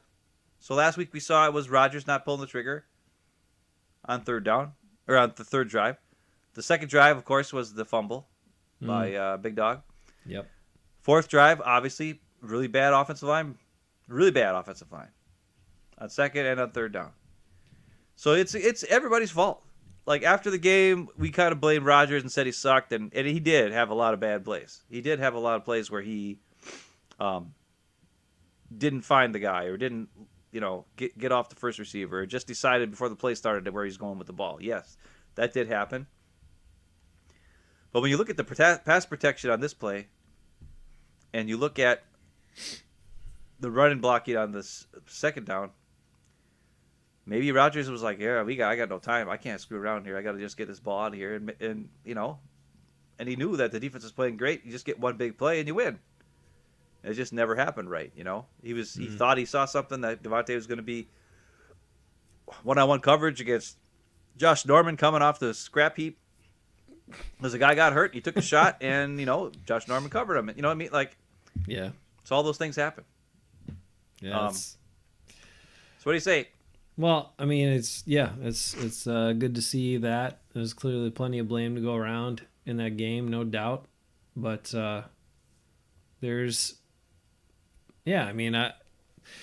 look,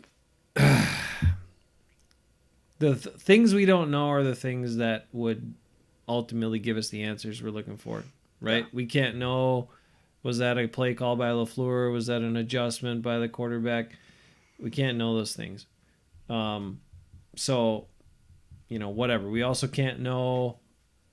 Well, I think we can guess that Yosh would have done better than Billy Turner, but, some of the other things we can't know. At least, I gave him a little bit of hope when they had pulled Royce Newman out and stopped putting him on the field. That was at least, I don't know why it took them so long to figure that out, but they made that decision. That was good. But then... Well, he would have been destroyed in this game. Oh, yeah. I mean, he would have been even worse than Runyon Bunyan just got destroyed on that play. Yeah, for sure. I mean, they had their best interior guys in there from what they could, 3 best interior guys. Let's get them all in there at spots they can all play.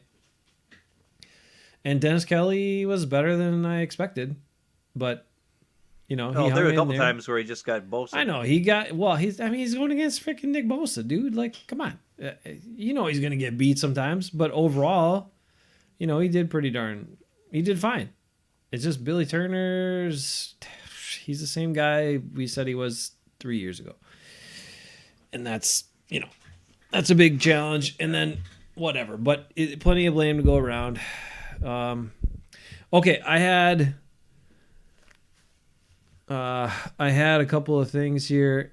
About LeRoy and stuff. I already talked about that before you get on, but if you want to say something quick about him, go for it. Go back and watch our show from 2 years ago. That's what I said too. Yeah. We went over everything about LeRoy and why he deserved to be in there before Atwater, before Lynch. But I'm not going to go into that. I'm just happy to see that he's finally in there, and it's finally, getting the just deserves that he should get on a team where they had the number 1 rated defense, and you can't tell me that it was all Reggie White. You know what I'm saying? That's the only thing I can say. You can't tell me that a Super Bowl team that got there 2 years in a row had only 2 players on it that are Hall of Fame players. I mean, come on.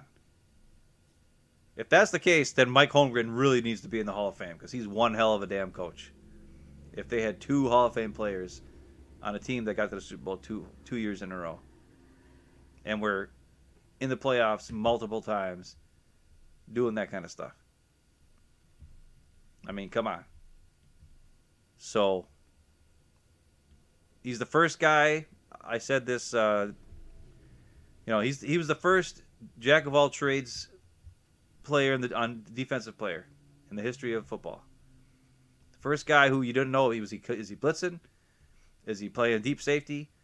Is he playing slot corner? I mean, he was Charles Woodson before Charles Woodson. And because, because Reggie White was there, people didn't talk about LeRoy like they talk about Woodson, because Woodson was the main guy. Yeah, we had Clay Matthews, but Clay Matthews was kind of a one-trick pony. He just got pass rush, and that was about it, where Reggie dominated guys.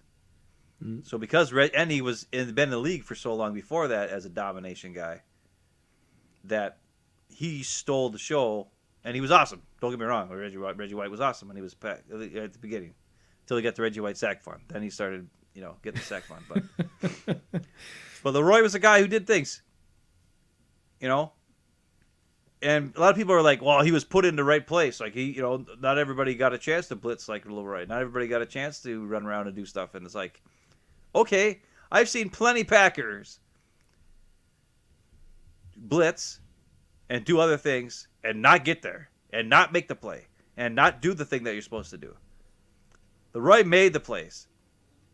And the other thing I like about LeRoy is when you watch that, they didn't do them hard. I think they did the first one this year, and then they haven't done them all year. It was LeRoy Butler's X's and O's. Oh yeah. When he breaks down the plays and talks about the safety jobs, and he talks about Savage and Amos, and he shows what they're doing wrong.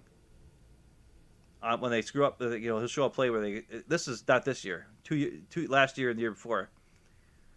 Plays where Savage was too aggressive or not aggressive enough, or there wasn't good communication, and he shows like, this is what you're supposed to do, and you're supposed to be able to talk to each other. He's like, he talk about it. He's like, yeah, me and Eugene, we did this. We knew what was going to happen before it happened, and we adjusted, and based on what the receiver was doing, and then he would go on and on and on about stuff, and he's not a super smart guy, right, in real life. He even said, he's like, I had a learning disability, I couldn't read or whatever, and he had his feet were all messed up, but on the football field, he was a super smart guy. And he had enough talent to make the plays. And the other thing that was really cool about Butler is he was a guy who really, really enjoyed the fans. He was a real, ambassador for the Packers as a player and after being a player. It's easy to root for a guy who enjoys being there, who enjoys people coming up to him and saying nice things to you, or like, hey, he's always one of those type of guys, like Donald Driver. Him and Donald Driver are very similar, where it's like, you cannot hate those guys, no matter who you are. And those are the things that make him awesome. Yeah, he was put in the right spot to make plays, but he made the plays. And he was an awesome guy. He was a great Packer and more awesome person. And I don't know if you remember, I think it was last year or something, where we had to do the challenge of, I can't remember how many, 15 players in 15 days, sports figures in 15 days or whatever. We had to show a video of our favorite players. Yeah. And I chose, and LeRoy Butler was one of my 15 favorite players that I chose. And the picture I chose to use was him, looking at the fans, him just standing on the sidelines, and there's just a crowd of fans just reaching out to him. Because that's how I remember LeRoy Butler, was that kind of guy. A guy that really got in with the fans. Mm-hmm. And I chose, and there are other things I did, whatever. But, I chose Ray Allen, and I chose him shooting a three. Some people would take a picture of Ray dunking. Not me. I took a picture of Ray shooting a three, because that's how I remember Ray. And the same thing with Matt Hasselbeck. I chose Matt Hasselbeck holding up the NFC Championship trophy, because he deserved to have a Super Bowl trophy. stuff like that. So, and Doug DeCenzo, I chose Doug DeCenzo. Doug DeCenzo. But I'm just saying, there's a lot of weird stuff. Hey, but that picture of LeRoy is the key. Is the guy's just awesome. I'm rambling on. I know. Okay. No, I'm done. The thing is, you're leading me right to what I wanted to talk about. So, because we've talked about this before, but we haven't talked about this specifically. But we have talked about how we're kind of weird in our Packer fandom. We're like huge Packers fans, but we're not necessarily like the star guys aren't necessarily our favorite guys. Our favorite guys on the team are usually different guys. Currently my favorite guy, Lucas Patrick, and actually my favorite Packer of all time, Lucas Patrick. Nobody else would say that, but that's where I'm at. Not a single other person would ever say that. That is true. And that's where I'm at. And you got your guy, right? But so it made me think of, that's not just a new thing for us. So with it being Super Bowl week, I wanted to put this out to anybody that's still hanging around the chat, because if you hung around this long or you're on this late, you're one of the real true Packer fans too. We get it. And I'm going to pose it to you, and Ben and I can give some of ours. So in our lifetimes, we've gotten to see the Packers in 2 Super Bowls. Or no, 3 Super Bowls. I'm sorry, 3 Super Bowls, right? So the one they won in 96, the one they lost to the Broncos in 97, and the one in 2010 they won. Okay. So on those teams, Ben, and I want you guys to say too, on the 96 team, who were 3 of your favorite Packers? 96 team was Dorsey Levens, LeRoy Butler, and probably my all-time favorite,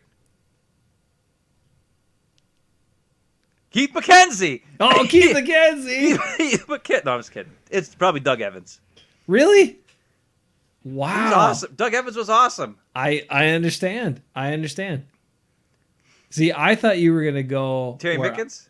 No, I thought you were going to go where I was going to go. Terry Mickens is one of my favorite. Lamont Hollenquist? Bernardo? I thought you were going to say... I have too many favorites. I thought you were going to... Jeff Thomason? I mean, come on. I can go on and on about all those awesome guys. Those are going to be my 3. Bruce Wilkinson? Come on. I'll take Bruce Wilkinson. He came in out of the scrap heap because John Michael sucked and they needed a guy to play who was old and... I mean, that guy wasn't even a tackle, was he? Not really. But he played. Really. Yeah. For me, it was going to be Bernardo for sure, even though I don't think he was just on special teams at that point. Yeah, he was just special teams, yeah. And then 96. I just remember, I remember Lamont Hollenquist, because he talked about it all the time, and he was a tough, badass dude. Yeah, he was a badass. And when they used to be able to do the wedge, and you had Bernardo and him and Keith McKenzie all in that wedge, and Jeff Thompson, those guys were awesome. Those are the guys that I remember the most. And I understand they weren't even on the field that much. No. Those are like my favorite guys on the whole team. So, I don't know. That's how weird I am. All right, so I don't know if anybody's around and you had favorite players from the 96 team. Oh, let's see. Here, Zero's got something. He says, Favre for the first 2 and 4-way tie between Jordy Nelson, Charles Woodson, Aaron Rodgers, and Clay Matthews for that 2010 victory. Okay. And I'd say a lot more people would be in line with Zero than they are with us. So the 97 team, I'm trying to think, it wasn't that much different, but a guy I remember that was different was Gabe Wilkinson, who was like the key to that game. And of course, Dorsey was one of my favorite players on that team as well. But Gabe Wilkinson was after like Gabe got hurt, that was the end. Yeah, because that fat boy Darius Holland came in at defensive end opposite Reggie. He was terrible, and he got his butt kicked the entire game. Mm-hmm. And then you had him next to Gilbert, and Gilbert was awesome, but he couldn't move laterally. Yep. I mean, he could take on a triple team and not move. But the Broncos are just like, screw it, we're gonna run right at Darius fat boy Holland, and smart. That's all they did. Yeah. And then in 2010, where were you? You got any 97 guys that were any different than the 96 guys? I mean, Gabe was awesome.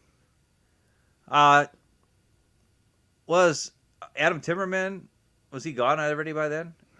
That I don't remember. He might have been only on the 96 team and then gone by the 97 team. No, I think he was still there. I think Was he he still was there? gone in like 2001. I think Oh, really? That 2001. long? I Oh think yeah. so. Oh, I know he went to the Rams and then he won Yeah. one with the Rams. Yep. But Adam Timmerman was always one of my favorite guys. Earl the Pearl. I loved Earl the Pearl too. Oh, Earl the Pearl. Earl Dotson at Yeah. right tackle.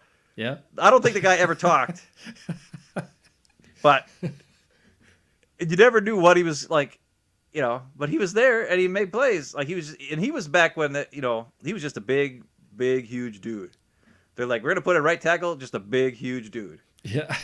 and that's what he was. He was. I mean, he had like 3 chins and a big fat gut, but Earl the Pearl, that guy could do it all.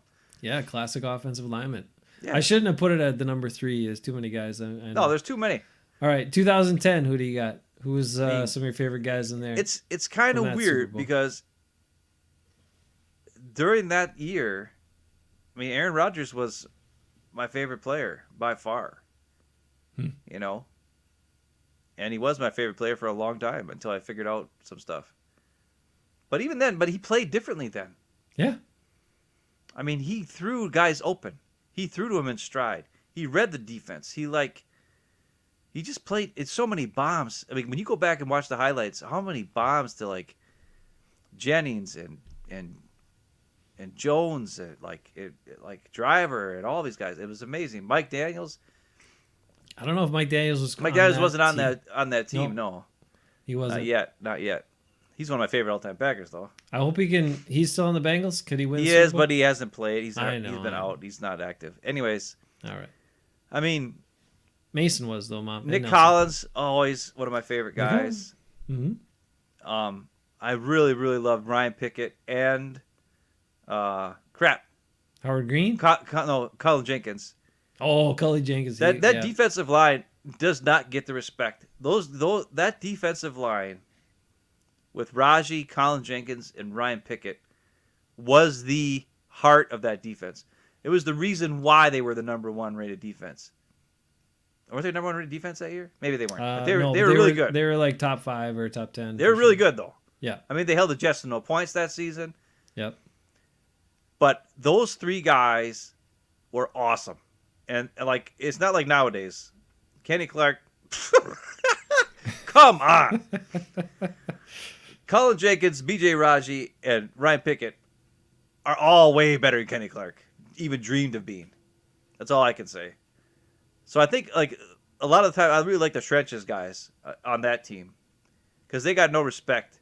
Because Clay Matthews was the Flash. Everybody and Charles Woodson and Sam Shields and all those guys were the guys everybody talked about. Yep. Desmond Bishop was he on? He was on that team. Yep. Desmond Bishop is another one of those guys who He was one of my he favorite was guys. awesome. He made so many plays. Not just because he wore the same number as Bernardo, but because he was really good as well. Yeah, so many plays. And then my other guy that sticks out to me was Scotty Wells. Scotty, yeah, the center. Oh man, he was awesome too. Yep. He was like we lost so many awesome dudes out from that team too, because we lost Bishop, we lost Scotty. Like they didn't sign him back. Mm-hmm. And looking at the cap stuff from this season, I kind of know why now because they didn't have any money to do it. Like I'm sure they would have loved to have all those guys back. Same thing like Micah Hyde back in the day, and even Mike Daniels when they cut him. There's really good players and they're really awesome. And they made poor choices by keeping the wrong guy. Sometimes a player's value, you have to see it in not just maybe he's not the greatest player in the world, but he's very consistent and really good. And sometimes that's like I would rather have a team of a bunch of consistent, really good players than have a couple really flashy stars. But that doesn't move the needle, and that's the thing that I noticed. I also listened to Power Sweep this week. Jeez, you were all over these things. Well, John Meerdink, shout out to that guy. He's awesome. Ooh, Mom's favorites from the '90s: Reggie Gilbert, Well, I know Longwell. she loves Reggie. Ryan Longwell. Ryan Longwell, yeah. Longwell. Viking. Anyways, so what was I saying? Oh yeah, so John Meerdink was talking about what's better? Is it better to have like 2 or 3 super stars that you pay a crap ton of money to, or try to build a team with a bunch of really good guys and finding all the exact right pieces to make it work. And I would say, and he brought up a point that I didn't think about, and I know now what's going on. He said, like, if you have one star player, if he gets hurt, you're screwed, right? For sure. Or like 2 star players or whatever it is, right? Like a Clay Matthews and a Aaron Rodgers and a Devontae Adams, and like those are your stars. If one of those guys gets hurt, you're pretty much in trouble. But if you have a team where you have a bunch of really good players, pretty good players, and you build your team around that, if you lose 1 or 2 of those guys, you could be just as screwed because of how the team is structured. And but not only that, each one of those guys makes it harder and harder for you to win, right? By losing them for whatever reason. And when you have your quarterback, as long as you have that quarterback who now is protected like you wouldn't believe, right? He's hardly ever going to get hurt nowadays anymore after the whole collarbone Aaron Rodgers thing. Like, they're not going to let a quarterback get hurt very often. And if that's your superstar guy, you have a chance to win, at least in the regular season, all the time. And as a business, that's what the Packers are solely worried about, is winning in the regular season to get people to come to the games, right? And then if they can win the Super Bowl, great. We talked about this 2 years ago when they drafted Jordan Love. We had the whole thing. Yeah, Corey Bayless said it. They're selling hope. Right. And he said it's way harder to, like, if you want to try to find a bunch of really good players, it's way harder to find a bunch of really good players and put a team together and build that and have it work properly. But it's a lot easier to just find superstars and then just, you have your 2-3 superstars and they carry the team in the regular season, especially if one of them has to be a quarterback. And he said it's easier to do, and it's easier to sell because you're selling that 1 superstar or that 2 superstar or whatever it is. I always go back to watch the NFC or the 1996 Super Bowl video that Mom and Dad got us that recaps the Packers season that year, and they show this lady on the sidelines. I don't know if it's a Super Bowl or Packer game or whatever it was, and it's a defensive, and it probably wasn't that. It was probably an offensive play, right? But on the video, they show a defensive play. Then they show this lady on the sideline who goes, "Come on, Brett!" like some old lady. And then they show another defensive play. And it always reminds me of how probably 90% of the fans don't know what the hell's going on the field. Like, and I'm sure that lady was saying, "Come on, Brett," when the offense was on the field. But just the way they edited it on the video made her look so stupid that it made me mad. I was like, how can that person be that dumb? But anyways, that's the kind of thing. Most fans are that's what they see. They don't see the green and gold Packers. They see Aaron Rodgers. And when we start talking smack about him here, a lot of these younger people, that's all they know. We lost some subs. Well, we got a couple back. By telling the truth. But I mean, it's scary. It's scary for this team to think, okay, we have to try to build the team now to win, instead of we got a superstar quarterback who can carry us, make us win 2 or 3 more games that we weren't supposed to win, and get us into the playoffs, and have a fan base that sees that and can go with it, right? And yeah, Double D's the man, and that's something that. Can you blame him? No. And I don't know how I got onto this tangent, but it was one of those things where, and we talked about it before, but it's just, I didn't think about the fact that, to build the team, like we're talking about it, like, okay, we're going to blow it up, we're going to try to build a team. That would mean Goody'd have to draft good every time. That would mean Goody would have to sign the right free agents. And also draft for need and not like right. just all this best player available all the time, because They don't do you a hell of a lot of good when they're sitting on the bench. Right. Like Right. Jordan Love has done us no good. No, In 2 years. even come on, Rashawn Gary, his whole first season and even last year, or second season was mostly a waste. Yeah. I mean, you finally got to see what he could do a bunch of snaps this year. But if Za'Darius was there all year, would we have been able to see it? No. You know, you'd have your highest first round pick in however many years, and you wouldn't even know what he could do in like majority snaps because you got to do stuff that makes sense. And we went on about that before too. Okay, so it's 11 o'clock. Holy crap! I know. It's time here to show a couple things real quick. What do you got? Is it working? Where'd it go? Did I get rid of it? Come back, baby. Come back. I don't see anything. I want it to come back. Don't hide. Micah Hyde. Now, I had to show you some things because I was told, I said how, Mike and I have a relationship, personal connection. And then I was told that that's not true. And I just wanted you to see some things. Now, this is from the Packers tailgate tour when they stopped by. That was the bus, the 10th annual tailgate tour. And that's how I got to meet Micah Hyde and some others, and Gilbert. Casey Hayward. Casey Hayward is a tiny little guy. And it was at that point. I think he's a little bigger now. This is my guy, right Micah, right here. My good friend. He's like, he's not that big. He's not that big of a guy either. Look at him. He's not that big. But he was a hell of a nice guy. And I got to spend a few hours talking to him, which is pretty sweet. See, here we're working together. This is me right here, kind of fat head, big Gilby right there. And that, and then we got Mom, and then we got Micah Hyde over here helping me put some stuff together. We had some good conversations. And then this is the other picture I want to show you. Now, look at this. Now, you see some people here. You see my coworker, Brendan. Here's me. Here's Mom. Here's Micah. Here's Gilbert. But I want to zoom in here and show you something that when you look closer, okay, you see the other people around, but look at this. Yeah. Look at this right here. You see this? And this. There's a connection there. The photo tells you. The photo clearly illustrates. There, he's smiling. You can tell. Look at his face, and he's scrunched up there. Now, these other three people were around, but wow, you just called your mom just random other third person.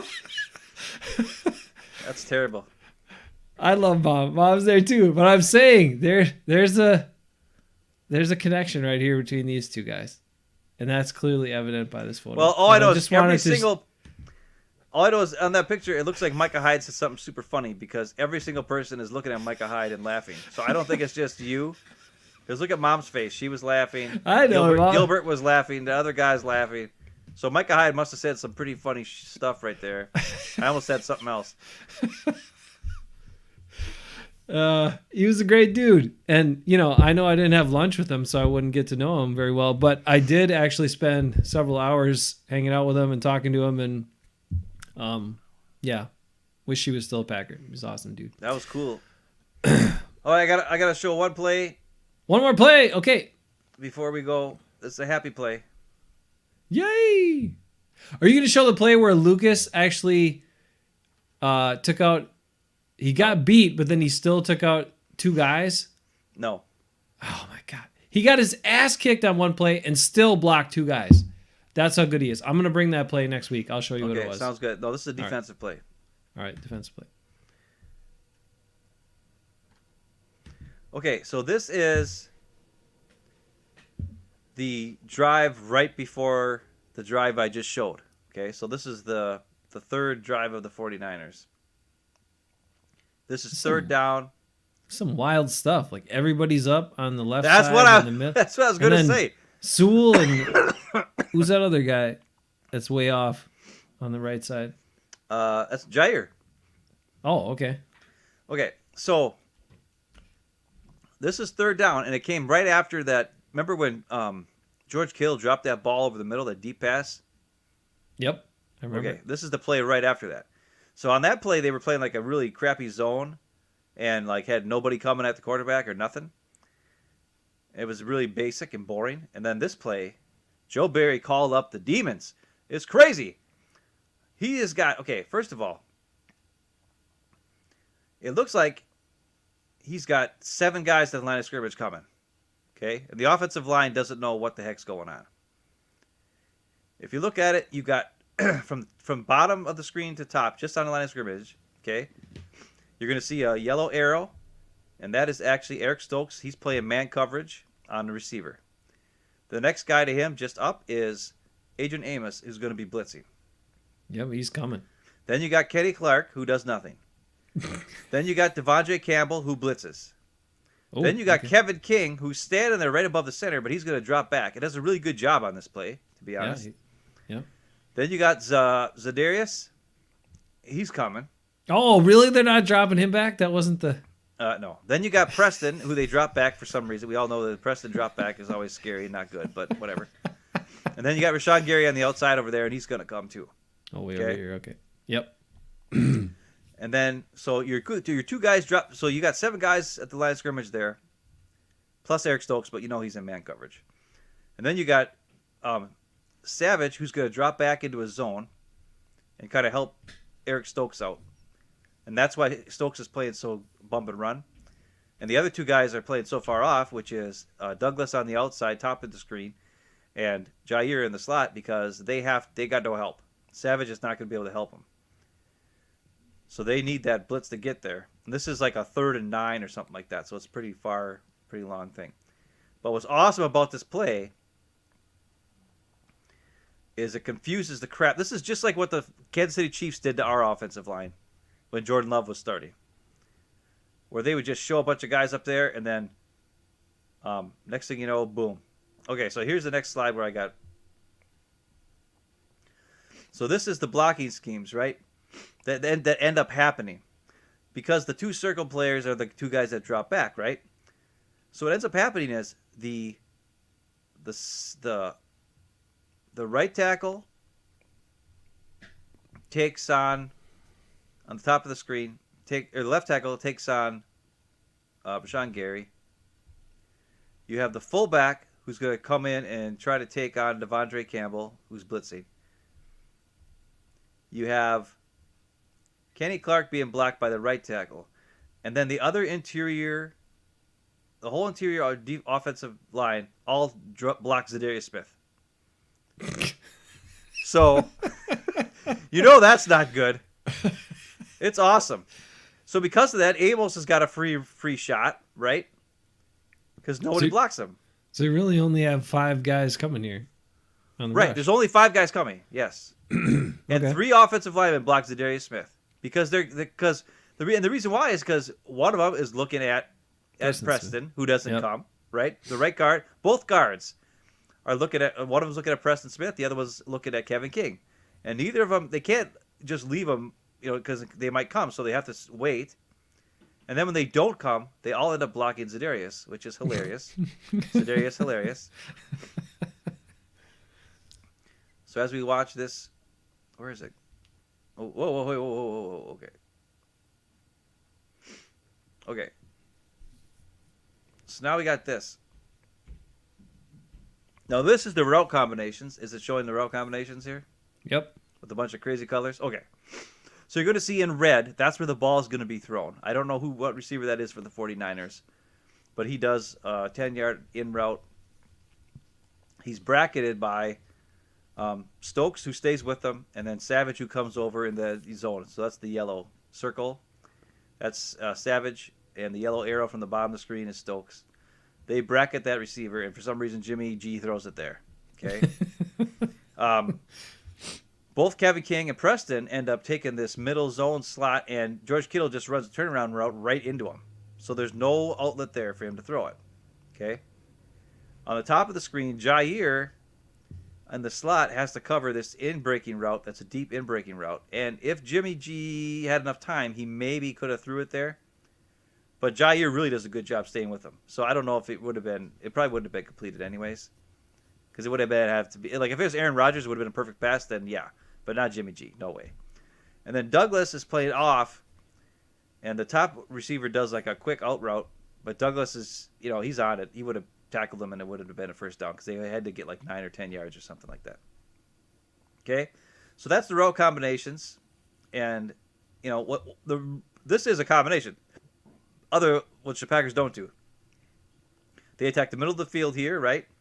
They attack the middle of the field here. Middle here, here, and here. And by that bottom receiver coming in, that gives a void for that. Like I had that orange circle on that deep pass. Right, you're trying to get the safety. Because that pulls the safety down because of that in route. Yep. So this is all based on that safety. Wherever that safety is, Jimmy G, all he has to do is look at the safety. Right? If the safety goes in, then you throw it over the top of him. If the safety goes deep, then you throw the in route. Right? Right. If the linebackers are dropping back, then you throw it to Kittle. And then your last resort is probably over here on the outside.